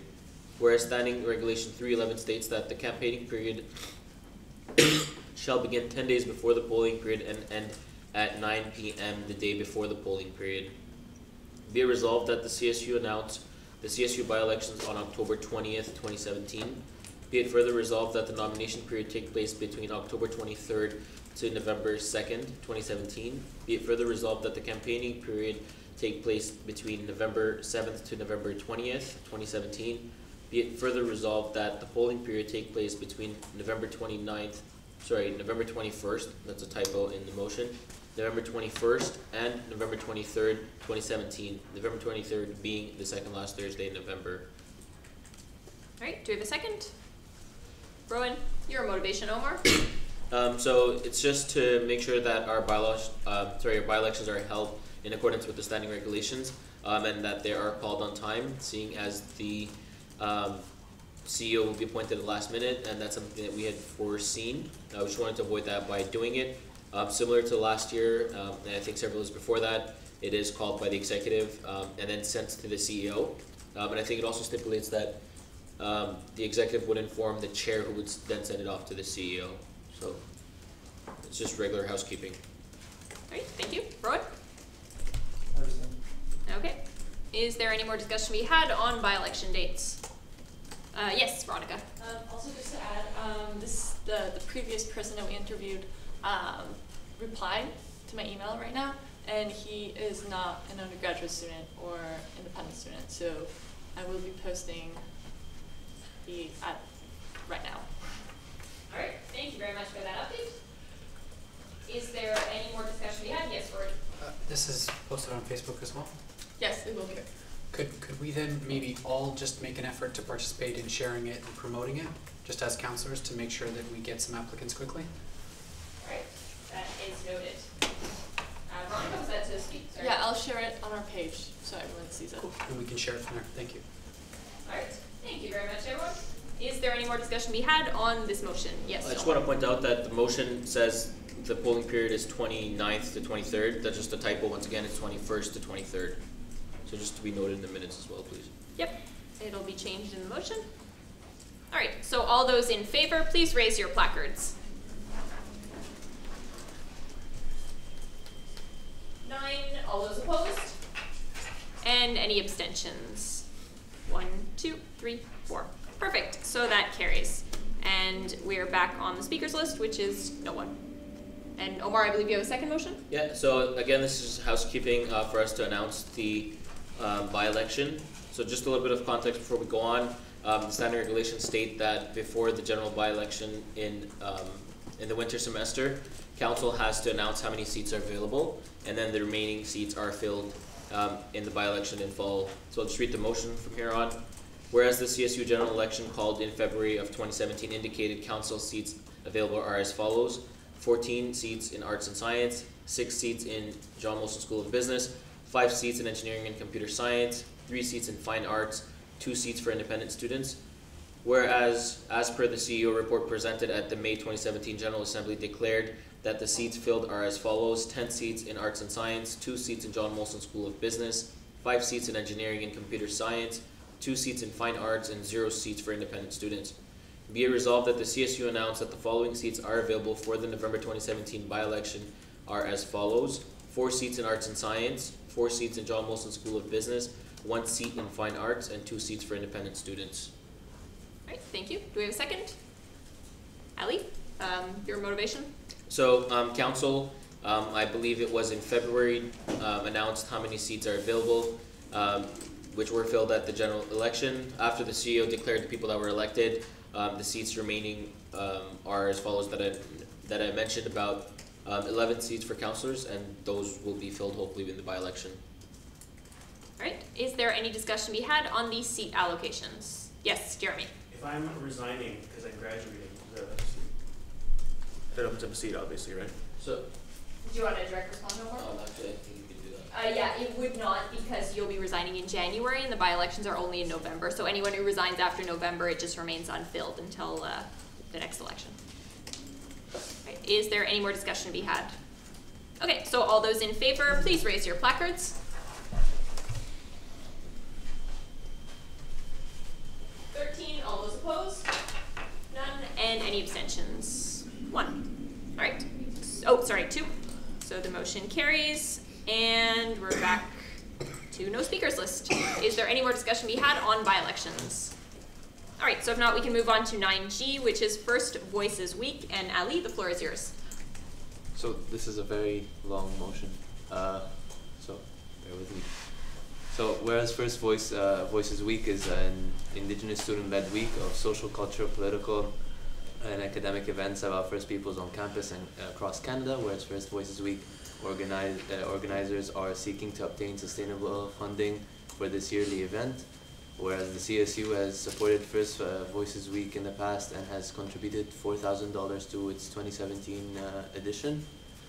Whereas the CSU holds the following position, I'm not going to read them. There are 4.1, 4.3, 4.5, 4.52, 4.5.2, 4.5.4, 4.6, 4.5.4, and 12.1, 12.2, 12.3, and 12.4, and 12.5. Be it resolved that a new budget line named First Voices Week be created in the CSU operations budget. Be it further resolved that the aforementioned budget line be provisioned with $5,000 annually, and that this amount be maintained in future annual CSU budgets. Be it further resolved that any modification to the amount or existence of this budget line may be done only after due consultation with the CSU BIPOC or External and Mobilization Committee, as well as the organizers of the First Voices Week, First People Studies Members Association, the director of the First People Studies Program, and the Aboriginal Student Resource Center. Be it further resolved that the chair of the CSU BIPOC or External and Mobilization Committee be the designated approver of the First Voices Week budget line. Be it further resolved that be it further resolved that organizers of the First Voices Week be required to submit a budget each year and maintain consistent communication with the relevant CSU executive. Be it further resolved that the CSU standing regulations be amended as following, and it's basically 173, where it says the following expenses must have their own distinct budget line. Point D is going to say a new point is going to be added, which is point D, stating First Voices Week for any expenses related to the organizing of First Voices Week. The chair of the CSU BIPOC or External and Mobilization Committee shall be the designated approver of the First Voices Week budget line. All right, thank you very much. Do we have a second? Julia, and floor is yours for motivation. Ali? Okay. The First Voices Week is an Indigenous student-led week of social, cultural, political, and academic events about First Peoples on campus and across Canada, with an impressive attendance of over 700 participants, volunteers, and speakers to its 18 events in 2017 alone. Our event series has quickly become an important institution for Indigenous and non-Indigenous students alike at Concordia University. The week is an opportunity for Indigenous students, staff, and faculty at Concordia to share and discuss their work on indigenizing the academy. It creates spaces for settler students to reflect on the ongoing colonial history of the lands we live on, both in and outside of the classrooms, as well as for international students to learn of Canada's colonial legacy. It facilitates rich discussion, exchange, and alliance building between Concordia community members and Indigenous actors outside the university. It engages administrators in reflection about the operation of Concordia University. It seeks to address the Truth and Reconciliation Commission's call to action. All right, thank you. Did you have anything else to add? Okay, Julia? Yeah, as somebody who's worked collaboratively with the First Peoples Studies Member Association and Danya Sadi, who was in charge of it, as well as Cheyenne last year and in past years, I think this is a fantastic initiative, and like we should definitely have a budget line associated to that. Not only is it like a symbolic thing for the future, but it also guarantees them some funding, and it's really difficult for them to every year have to apply to everything for the same amount of money and be allocated like, you know, different things because they can't really plan it, and it takes like a long time, at least 4 months, to plan something this large. And the fact that they would have money through the CSU would allow them to do their room bookings way in advance and all that. So I completely approve this, and I think it would be completely in line with the CSU positions book to do something like that, and a great way to indigenize our university. Great, thank you. Ali? I just like to echo what you just said. It like specifically on the part where they usually ask for more money, and this year we're to create this budget will probably be passed on to the finance committee, but this is something to ensure that they have at least $5,000 in their budget. Every year they ask for money, and it takes them a long time to get their money. So I think this is a good way for them to have it right away and start working right away and do what they do, because they do it very well. Thank you. Awatu? Yeah. In external committee, we spoke about this, and one of the points that were made was about the timing. I believe that so if this budget line is added, when are they going to be receiving the money? Or because like I think we spoke about that the overall budget is already done. So where's the money going to be taken from, and if this is going to be for the next academic years, and if it's going to be for the next academic years, how is that $5,000 going to be distributed, etc.? Did you want to direct respond? Yeah, so in the following years, they're always going to have to submit a budget before they're allowed to use their money, just like any other CSU events or anything like that. But for this year, it's best that this motion would pass first, and then we discuss how the money would be brought out, because when this document was handed into the external committee, it had a suggestion of how to take the budget out of different committees, which we discussed in the committee and said that it wasn't it would have been a really, really long process, and we don't have the power to really like ask each committee to just put in a little bit of their own money. So we created a small work group between two members, and we decided to amend the motion and just pass this motion first, and then let the discussion be about how it's going to be done this year. Go to let that decision or go to finance committee, and finance committee can make recommendations to council, so council can, based on that, can approve or disapprove. Did you have a follow-up? Yes. At the beginning you said that they will have to apply for a budget each year. Does that mean that $5,000 that's going to be put each year on the budget as a budget line would not be for sure? Like, No. is there going to be an evaluation according, like, every single financial application? Like, there's an evaluation on the budget, or? No. Okay. Yeah, one more response and then we have to move on after. So the budget is going to be $5,000. It's going to be there no matter what. What's going to happen is for them to be able to use that money, they need to give the CSU a budget.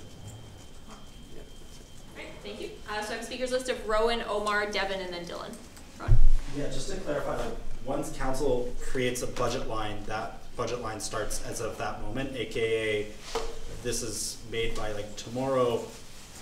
Correct me if I'm wrong, someone, but like they could start withdrawing the money essentially tomorrow, assuming that the process goes through, and they could immediately start planning, et cetera, et cetera. And as Ali kind of said, like, once the budget line is there, they don't have to reapply. That's the entire point of this motion. They simply have to provide some documents so that we're not just like handing off cash without getting any information back. Great, thank you. Omar. So just one thing, part of the motion, it says that the chair of the CSU BIPOC or external and mobilization committee shall be the designated approver, so it won't be finance committee. But the other thing that I would just like to add is that although we could create the budget line tomorrow morning, it's just that we have to budget for that 5,000. So it's not necessarily a problem, but if it's all right, I would like to add another motion at the end of yours. So I'd like it Like to, an amendment? No, just an addition. So be it further resolved that. Yeah, an amendment, yeah, that's an Right. amendment. So I'd just like to add, be it further resolved that $5,000 be moved from the miscellaneous budget line to the First Voices Week budget line. Okay. And Oh, sorry.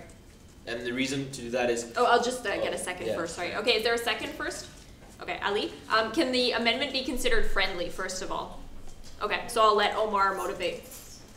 The reason for that is this $5,000 has to be budgeted, and the miscellaneous was for projects as such. That's something that comes up in the middle of the year, and we would need council approval for that.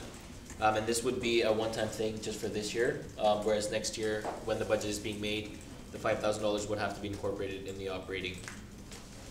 Great, thank you. I'm being a little bit too lax on everyone kind of motivating before they make an amendment, so I'm going to start cracking down on that a lot because it's making things go a lot slower actually than faster. Julia? I don't really understand that. Like, from my understanding, like the miscellaneous budget line is for if there's like a big like issue, like a random like legal thing that comes up, or like something that requires like money to be used immediately. And I don't think we should be touching that for like a project. I think this should come from like maybe special project budget line or like different, I don't know, something else, but not miscellaneous. I feel like this is like weird. And also it should come from like an area in the operating budget that'll be maintained for future years. So like say, I don't know, like some budget line has more money this year, like it'll, like next year when they do the budget, they'll probably follow like the recommendations from Robert and like lessen a specific budget line. So I don't know, I just don't understand why it's coming from miscellaneous, because I just understand miscellaneous as being like for a huge like problem that comes up, not for like a great initiative. I feel like there may be a better budget line to take it out of. Great, thank you. So now we're on the topic of the amendment, so it's a new speakers list that goes Ali and then Layla. So when this motion came into the external committee, we had like a proposal with numbers to be taken out of separate committees, but we thought that would be like a huge hassle. So that's why when we created this, we didn't have, like, our idea was to just send it to finance committee for them to kind of deal with it. Yeah. So that's, I didn't know that this money is not like that. So yeah. Thank you. Layla? From my understanding, this point was going to be raised at the next council meeting specifically because we were going to internally secure that funding from various budget lines to ensure that it was covered before bringing it to council. So there was a proposal from ERMAC to take it from various budget lines, which needs to be approved at the committee level before it would be able to be proposed as a whole thing. But I would say that the miscellaneous budget line is just for that. It's miscellaneous. It's not necessarily for like an emergency, and for it could fulfill this purpose.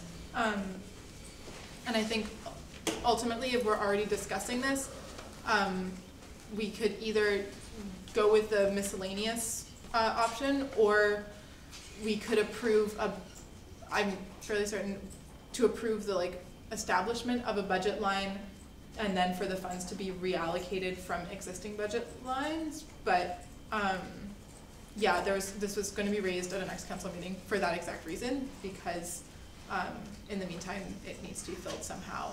And I believe from what was proposed that it can be filled by a variety of different executives, committee budgets. Thank you. Julia? Yeah, I moved to amend so that the executive and the finance committee together could determine where the money would come from at the next, and then present it at the next meeting. Okay, so you want that as a last be it resolved at the end? No, I would like to amend Omar's motion. Oh, okay, Omar's. So that, I want to table it so that the executive has enough time to worry about this, and the finance committee could talk about it themselves, and then have like a proposed place. So I move to table this to the next council meeting. Okay, so there's a motion to table this to the next council meeting. Just Omar's be Just the Omar's result. amendment.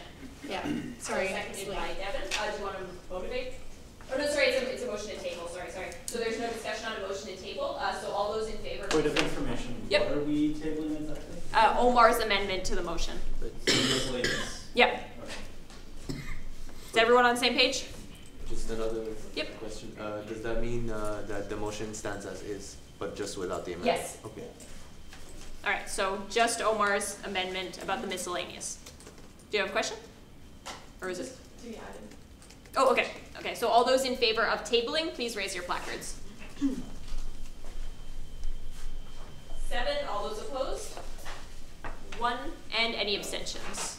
1, 2, 3, 4, 5, 6. All right, so that part of the amendment is tabled. As we move back to the main speakers list of the motion, Julia? Oh yeah, can we just can we have it maybe? Well, can somebody pass the message along to Sule to maybe like check with finance committee about where this come out? Because I know sustainability is a great place to take it, but maybe there would be money from elsewhere, like Layla said, so that sustainability could also support other initiatives too, if possible. And if this is I feel like this is something that is very transversal and like it goes through all the committees. So maybe everyone should talk about it and then figure it out for the next meeting. Okay. Can anyone publicly volunteer to tell Sule the message for accountability's sake? There we go. Thank you, Evan. Okay. Speakers list is open. Dylan and then Ali.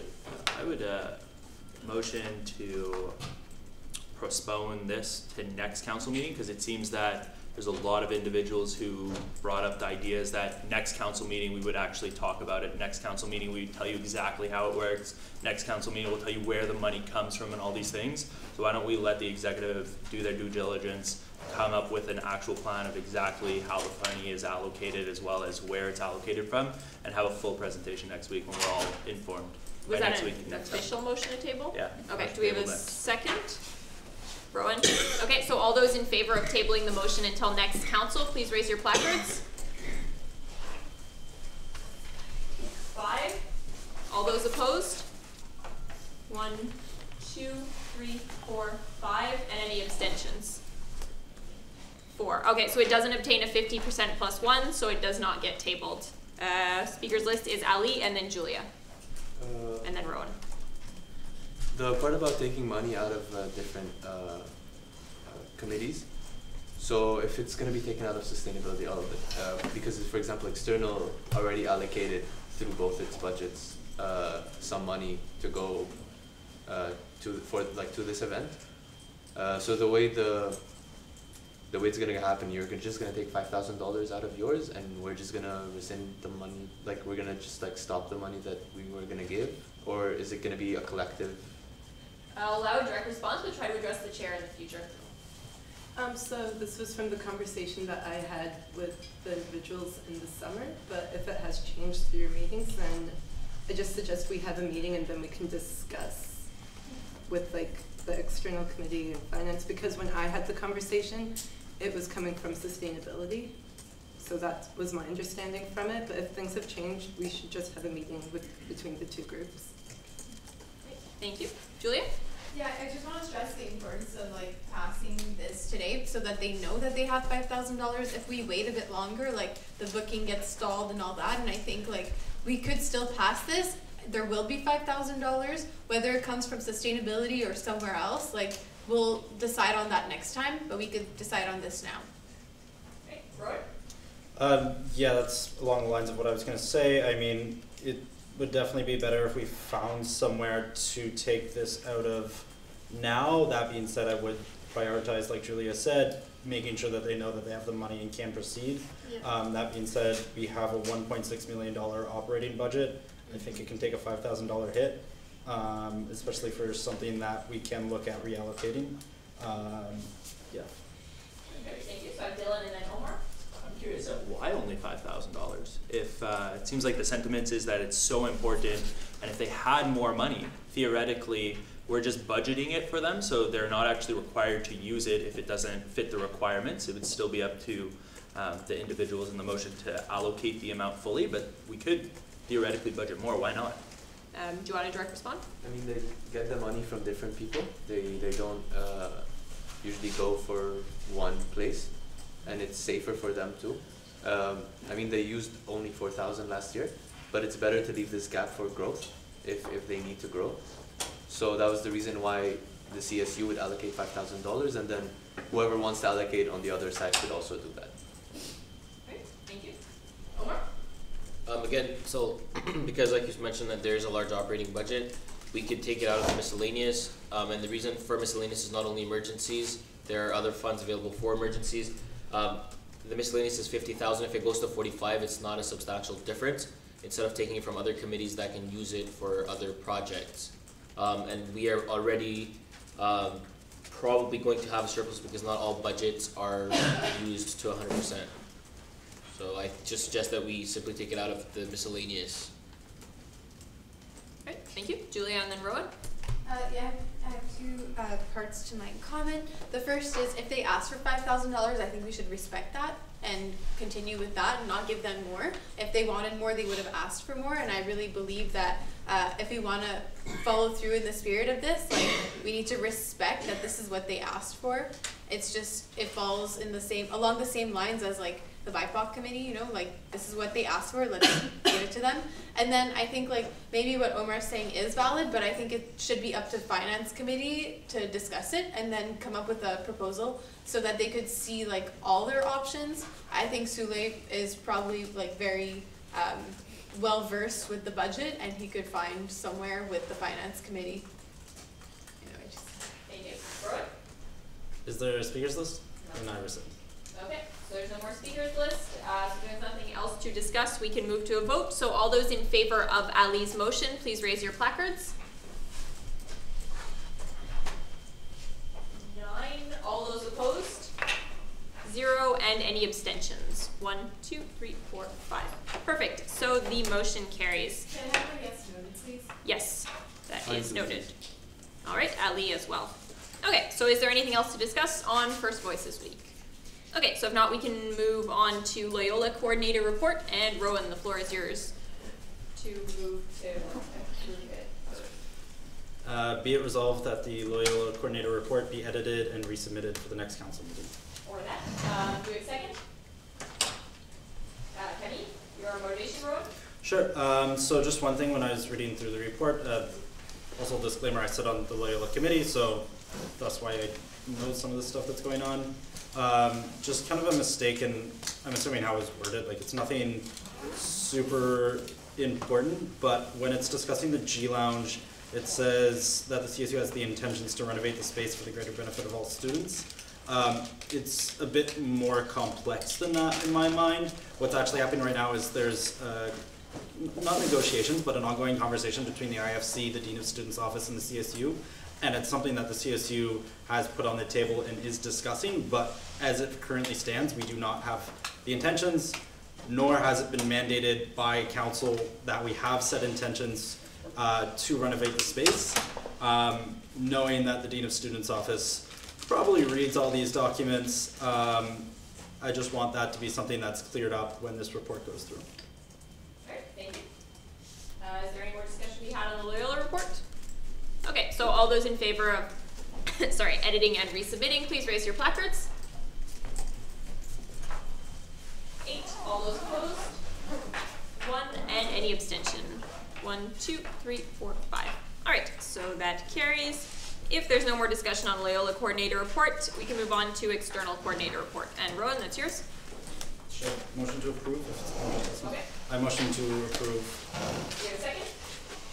Patrick, your motivation? This was, or wait, sorry, can I rescind that? Yeah, we'll count it as. Yeah, sorry, I got confused. I'm going to ask some questions first. Looking at the report, I saw that it talked about a coalition being formed with the municipal election between various university unions as well as CEGEPs, and it mentions that the CSU has joined this coalition. So my question was, who signed off on the CSU joining this coalition? Because I don't remember this ever coming to council. Do you have a grassroots response? So, first of all, this coalition had formed, and then they send us the recommendation and what they asking the politician to work on. This year we reviewed the position book and these 8 demands, and we had an internal exec meeting. So we decided that it fits into our mandate, so we replied that we are in favor of these 8 demands. Great, thank you. Do you have a follow-up? Yeah, I don't believe the executive has the authority, or it shouldn't, to make a political stance to join a coalition. It is my belief that that kind of thing should come to council, because looking at different positions, different stances, that is something that council decides on. So I don't know that the executive should have joined this coalition without prior consultation or approval by council. Okay. Awati?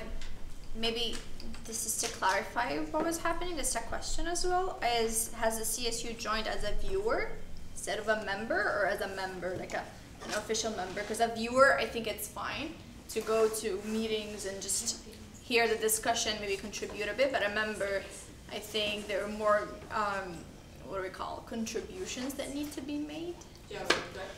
So the decision that we're endorsing and we're supporting this 8 recommendation, we didn't want, I personally didn't want to any one of these meetings, but it was like a communication by email. Great, thank you. Rowan? So are you saying that the executives received an email and endorsed a coalition campaign without consulting council? Do you have a correct? Yes. Okay. Wait, yes to answer the question, or yes to Rowan's question? I'm confused. To answer Rowan. Okay. Okay. Is there any more discussion to be had on the external coordinator report? There's no motion on the table. Yes, Julia? I think that the role of council is to approve of any positions or coalition joining. So I'm not sure that it's valid that we join this coalition if council didn't approve of it, because I don't think the executive can make the decision by itself. So I think we should rectify this and have a vote on if we want to join this coalition. And I think that the person who joined this coalition should email them like now saying, oh, sorry, I maybe like it was a misunderstanding and it was like our oubli or whatever, that you didn't go through council, and that you'll get back to them with whether or not we join this coalition after the next council meeting. But I think it's okay if you join it as an observer to like understand what it's about and then bring it up at council, but I don't think it's okay to join random coalitions, as good as they may be, without consulting council, because it is our job to like be sure that what we're joining is in line with our beliefs, and for the sake of transparency, like this stuff needs to be presented to us. We can't just like, you know, decide, oh wow, like I want to join the Neon Lights Coalition, you know, so this needs to happen. We need to have a better like vetting process for this stuff. And if we're not sure, I think it's better to add it to the agenda and talk about it as an informational point to get like people's ideas, to see if it sounds like a good plan or not, and then create a proposal and then join it. Because right now, like, I'm concerned that the CSU's name is somewhere on the internet saying that we're part of a coalition that we're not actually part of. And yeah, it's really like, it's something that I'm really concerned about. Point of information? Yes? Did the reply to the email that was received from this coalition say that we agree to become members? No, we are supporting these 8 demands. All right, thank you. Rowan? Are we a coalition member, or are we just supporting the demands? I'm confused. Okay, Ahmed, do you want to clarify? Well, so CHEM is a coalition. We're not a member of the coalition, but the coalition came up with 8 demands for the municipal election, which are around transportation, representation of the youth, and so on. And we are only in support of the 8 recommendations or demands. All right, thank you. So I have a speakers list of Rowan, Awatif, Julia, and Rory.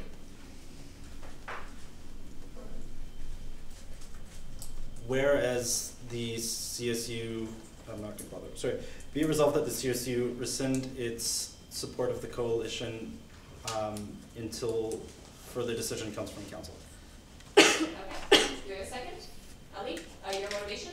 The executive does not have the authority to make these decisions. This is something that should have been brought to council first. The coalition may have great views. That's something that I'm fully open to discussing, but that is not something that the executive has the authority to decide by itself. The executive is fully welcome to bring this to council next meeting, where I will be open to speaking about it, and I imagine the rest of council will be as well. Okay, thank you. So now we're on the speakers list for the motion, which is Julia. I completely agree with Rowan. I would like to know from someone on the executive whether this support was even discussed at an executive meeting, if it follows suit with our positions in our positions book, and why it wasn't brought to council before we accepted. So different people could answer different parts, if that's a thing. Yeah, I try to keep it to one response so that we don't have 18 people responding to one, but if Ahmed... So when it was last week? It was Wednesday, last Wednesday. Right, thank you. But it didn't answer all my questions. Do you have a follow-up? Well, I had 3 questions. My first one was this discussed at an executive meeting? Was this, are these 8 things in line with our positions book? And why wasn't it brought to council? Ahmed? So, starting from the last one, when why we didn't bring it to the council, because today is the it was the following council meeting, and I already included them in the report. So that was the first one. Second one, when it was, they sent me an email last Wednesday, and they sent the 8 demands that they wanna ask all the politicians to work on. Similar to that one that they did in the past, and hopefully this year we had a discount for all students who are over 25. So it's similar to the same demand, and why we believe it's aligned with the position book, but because it's related to transportation, related to youth representation, and also dealing with students who have problems like homeless students. Yep. Great, thank you. Awatif and then Julia. Yeah, I just want to echo what has been said from Rowan and Julia, and I'd like that the external and campaigns coordinator clarify to us next council meeting if the email actually said that we agree to be members, or we just agree on the demands, so we know where to go from there. And what does this coalition think? Because they might actually think that we agreed, by agreeing on these demands, that we're agreed to be members, and you can actually check that from their minutes, from their meeting minutes. So if you can double check that, that would be great. Great, thank you. So just a reminder, we're on the motion to have the CSU rescind its support of the coalition until further decision comes from council. Julia? Was this discussed at an exec meeting? Yeah, it was after exec meeting, so it was an online discussion via email. Right, thank you. Do you have a follow-up? Yeah. Would it be possible for me to like go to the CSU office and read the exec meeting minutes? Because I'm just really confused. Their direct response? In general? Yes, Omar? Well, just, we actually had a meeting today because the next time that we all met since this email had happened was this afternoon. And we did have a confirmation that all executives are in support of this aid demands. Right, thank you. Have Rowan and then Jeremy. Sorry, point of order. Where did I go on the speakers list? Because I was after Julia somewhere, and she's come up now 3 or 4 times. That's not in your placard. That was my. But you said my name. You said Rowan, Oh, Julia, it was the Rory. first speakers list. Sorry, yeah, it's because then Rowan made a motion, so that it goes to the speakers list on just the motion. Okay. That's where Can I that's be added in wrong. at the next convenient place, please? Thank you. All right, Rowan. I just want to clarify something that was said. This report was sent out at least a couple of days ago, and you're saying that the executive team did not discuss it until today at the meeting. Right. So there was an email discussion where we just confirmed that everyone is still okay with it at our council meeting today. Do you have a follow-up, and please address the chair? Sorry. No. All right, Jeremy? Yeah, so just to clarify the timeline of events. So it was discussed at the council meeting today, but the support happened before that. Do you have a direct? Or does anyone have a direct response? Okay, if not, we can leave it. Or, oh, Devin, sorry. So Ahmed sent out he brought it up in our meeting, and then he sent out an email, and we all responded to the email with our support, and then we have our exec meetings every Wednesday, starting at 1 p.m.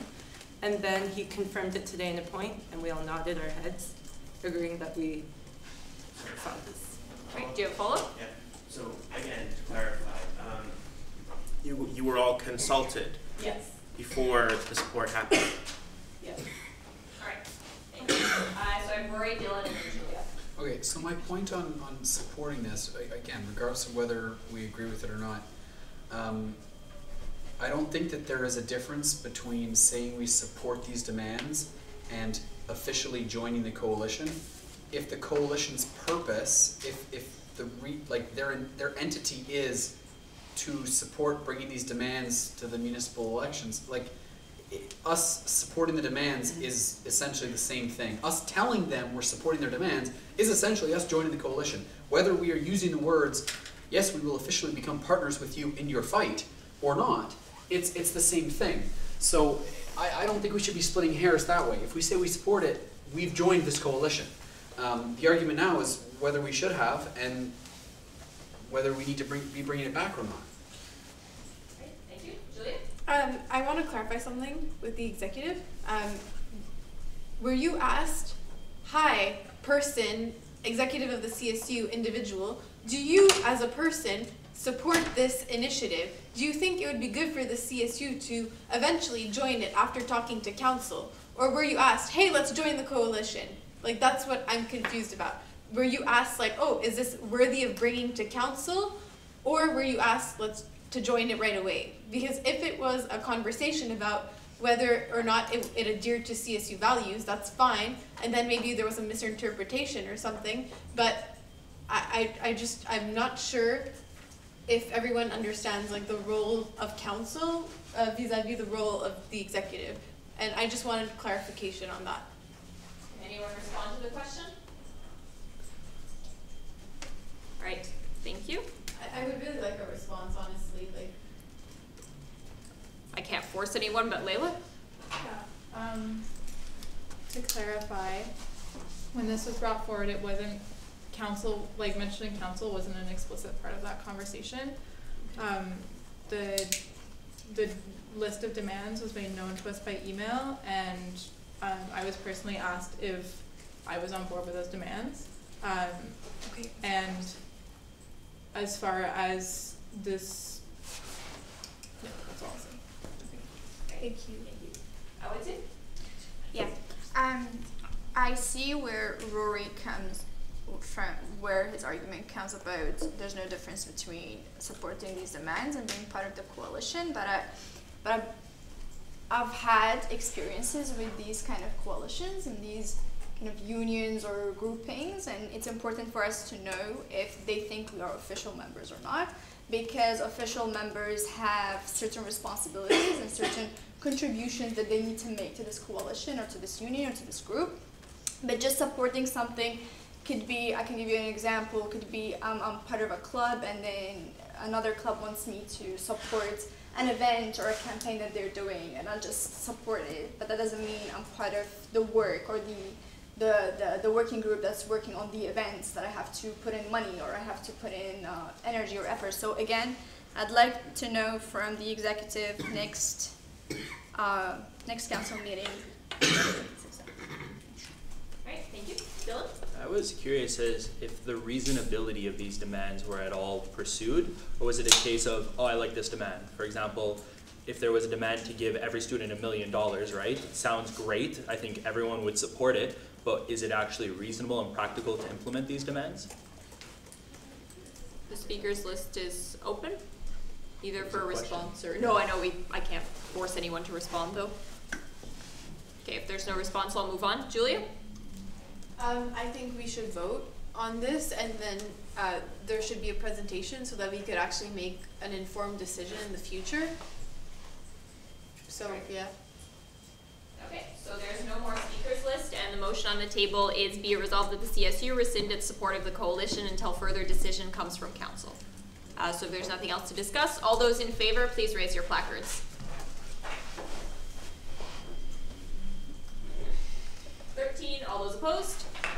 None, and any abstentions? 1, 2, 3. All right, so that carries, and speakers list actually goes back to the main one, which is Rowan anyways. Okay, on to a completely unrelated part of this report, where it talks about the FEC, Fédération étudiante Universitaire du Québec.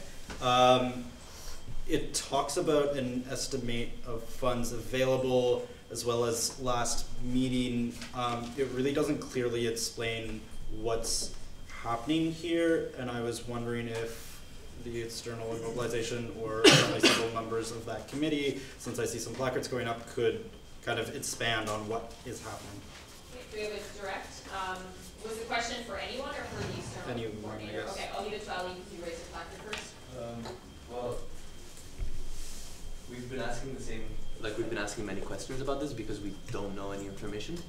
And if you can see in the reports for the committee, that hopefully either next week or the week after we're going to have a committee meeting in regards to that. And yeah, we're requesting information from the exec responsible, and we're also requesting information from them.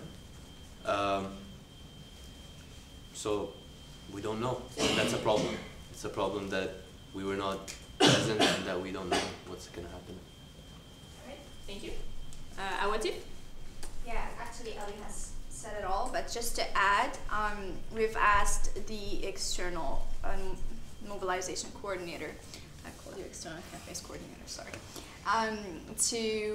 because there was a meeting that happened in summer for the FEC, and they decided that money will be given back because they're dissolving. Money will be given back to unions in a certain type of initiative, which was the thing that we didn't agree in the committee about. So we've asked Ahmed to go back to the minutes of that general meeting because CSU wasn't present at that meeting, and figure out what was the decision made and how it was made, and then come back to us with more answers about the questions that we asked in the committee.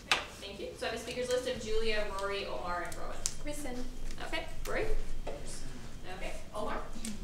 Just wanted to know that I've been trying to help Ahmed get more information and answer the questions of not only the academic and the external committee, but the problem is that, for example, they have an email that's at Gmail, so it says FEC@Gmail. So it's hard to contact them. The phone number that they have is not of theirs. It's of the lawyer's office that also does not have a voicemail, and there has not been any answer. So it's been difficult to contact FEC just in general. All right, thank you. Speakers list of, Rowan and then Ali. it was stated by someone that there had been a meeting of FIC earlier in the summer. If I remember correctly, we were or are on their board. Were we present at said meeting? Do we have a direct comment? So there was two meetings. One was in April 21, and none of the executive were aware of. And the second one was in August, and I received the email like the day off, and I was out of town. I couldn't make it.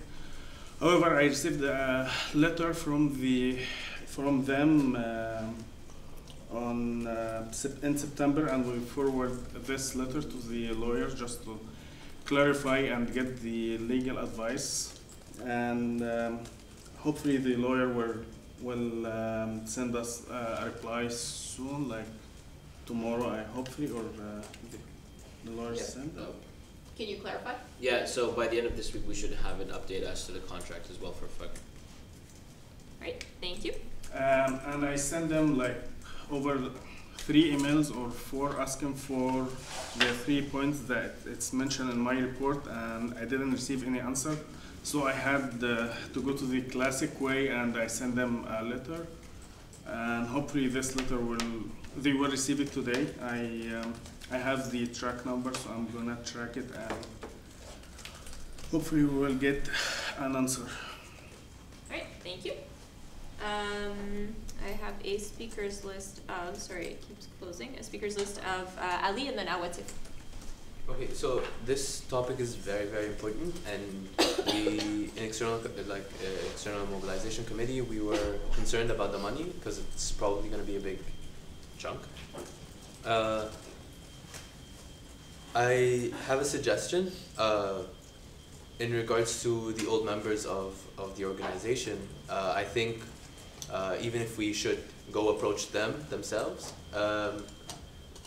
because I mean, we're not going anywhere, we're not getting anywhere, and this is a lot of money, and we need to get somewhere. And if the execs are not willing to do it, they can give it to a committee to work on it. But this needs to happen as soon as possible. There's a lack of transparency in the whole issue. We don't know the amount, we don't know what happened in their meeting, we don't know why they decided all this stuff, we don't know where the money is going, where it's like anything. We're just clueless basically about this. So, I mean, if the executives need help with something like this, if you want counselors to have like a call out to find out who the old members of this group were and find them and approach these people, at least find a way to talk to these people and understand what's going on, because this is very important. This has a lot of weight, and if you guys don't mind, I even would be willing to help out with something like this because this is very important. Great, thank you. Sorry, I keep losing my speakers list. Ahmed. Oh, sorry, Awatif and then Ahmed. Sorry. My apologies. No problem. I've heard that email was sent to request contract, but I would love that another email would be sent to request meeting minutes, because meeting minutes are also binding as much as the contracts is, and the meeting minutes will tell us more about the discussion that happened, so we can understand the contract. So please, an email should be sent to request meeting minutes. That should be also maybe posted on our Facebook group whenever you receive it, just so everyone takes a look at it. Okay, thank you. Ahmed? So the 3 points that I asked him for: an estimation for the fund that is available, and the minute and update on the archive system. For the fund, I already we had a discussion with AVAC. I want to add this. It might not be related, but we received an email from AVAC asking for 21,000. Right. Yeah. And I want to clarify the accurate number. So it was 21,000, and this money we had a motion last year to give AVAC 25,000 out of the FOC money, because it was collected, but the FOC during this time doesn't function or was inactive. So this money was sent last year to AVAC, and they also asked us this year to pass a motion to send 21,000 to them to be paid for the Community Action Fund of AVAC. So this one was new, like I saw it like today or yesterday. Great, thank you. Omar? So just actually the first September meeting of last year, of September 2016, the first council meeting after the summer, council voted to provide 50%, which was approximately $21,000 to the Community Action Fund of AVEC. And that was to come from the internal account effect. So the CSU collects all the fees that used to be transmitted to or passed on to them. Since we were no longer doing that, the fund were still accumulated. So 50% was given to AVEC last year, and then there's also a condition that we reconsider it. So that's something that will most likely come back next council meeting for council to just consider if that's something that they want to do or not do. Right, thank you. Ali? Okay, has the money is the money still being collected? It's not being collected. So this will come stopped out as of last year, but there's still so there was $41,000 since the last time we stopped collecting it, of which half has already been given to AVEC and the other half is still there. Do you have a follow? Okay. I don't understand. No. Did you want a clarification, right? No, I got it. Okay. So there's no one else on the speakers list currently. Yes, Ali? I just want to come back to the initial topic, and because I think that's the importance of discussing this report, and it's like if I don't know if you want to motion something or anything like that, but I think before you motion anything, everyone here should read a document and understand and all that kind of stuff. But in regards to what we were discussing initially, I believe that there should be more transparency in regards to this topic, and we should have like numbers at least by the end of the week or something. And if not, we need to like work as an entire collective to try and find out what's going on. Okay, thank you. So I have Omar and then Rowan? No, okay. So Ahmed and I are definitely working on it. The lack of transparency doesn't come from us holding that information, but the fact that the representative or the executionary of FEC has just been very unresponsive and not cooperative with providing us that information. Like, we obviously want to know how much money is available. We obviously want to know which projects that can go towards and how we can get that money back because it belongs to our students. It's just been very difficult to reach out to them, and so we'll definitely contact yourself. Thank you for offering to help, to see if there's someone else that can provide more information. Right, thank you. So at this point, there's no motion on the table. Yes, Rowan? I move to approve the external mobilization coordinator's report. Okay, seconded by Ali. Do you want to motivate? We had a good long chat about it, and I think everyone feels at least a bit better. All right, thank you very much. So all the, is there any discussion first? Okay, all those in favor, please raise your placards. 13, all those opposed. And any abstentions? 1. Okay, 2, sorry. 2 abstentions. Okay, so we're still on the point of external coordinator report. If there's nothing else to discuss, we can move to question period and business arising. There's a couple of people who had requested excusals who had to leave early for personal reasons, Reem and Khadija, and I told them if the meeting went longer than 90 minutes after their absence that I would bring it to council, and it did. So, yes, Julia? I move to excuse them. Okay, 2 seconds. Ali, any discussion? Okay, all those in favor, please raise your placards. 14, all those opposed, none, and any abstentions? Is that an abstention? No, I want to. Oh, Ali? I want to be excused because I have a midterm tomorrow. Oh, if it doesn't go, it's going to go 10 more minutes. Like, it's only 90 minutes is an absence that you need an excusal for. Okay. So, yeah. Julia? Yeah, I'm not sure if it was brought up last time or not. Like, I'm being told conflicting things. So, would it be possible to buy a hotspot thing in case the internet doesn't work? Because sometimes it cuts off, and if we're too many people in one room, then we can't access the internet, and it becomes expensive to hotspot from your phone data. So, if that could happen, it would be great.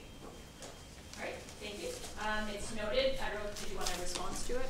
Yeah, from someone, maybe Omar. Yeah, so I'll look into it, and I'll try to get a hotspot just depending on how much it's going to cost. And I'm not sure if that problem persists given that we're in this building. I'm hoping that the Wi-Fi would be better. So I'm not sure if there's really a need to it given that the council meetings for the remaining of the year will be here. that I want to bring up too is that sometimes in the CSU conference room on the right, it doesn't work either. So it would be like a good investment to have. And maybe like you could figure out with the IT person what would be best, but it would be nice to have internet there too. Okay, so oh, sorry, it wasn't a question, but I can put you back on at the end if you want. Dylan? Okay, Peter? Yeah, I was this was question and yeah, question and business, not announcements, just questions. Okay.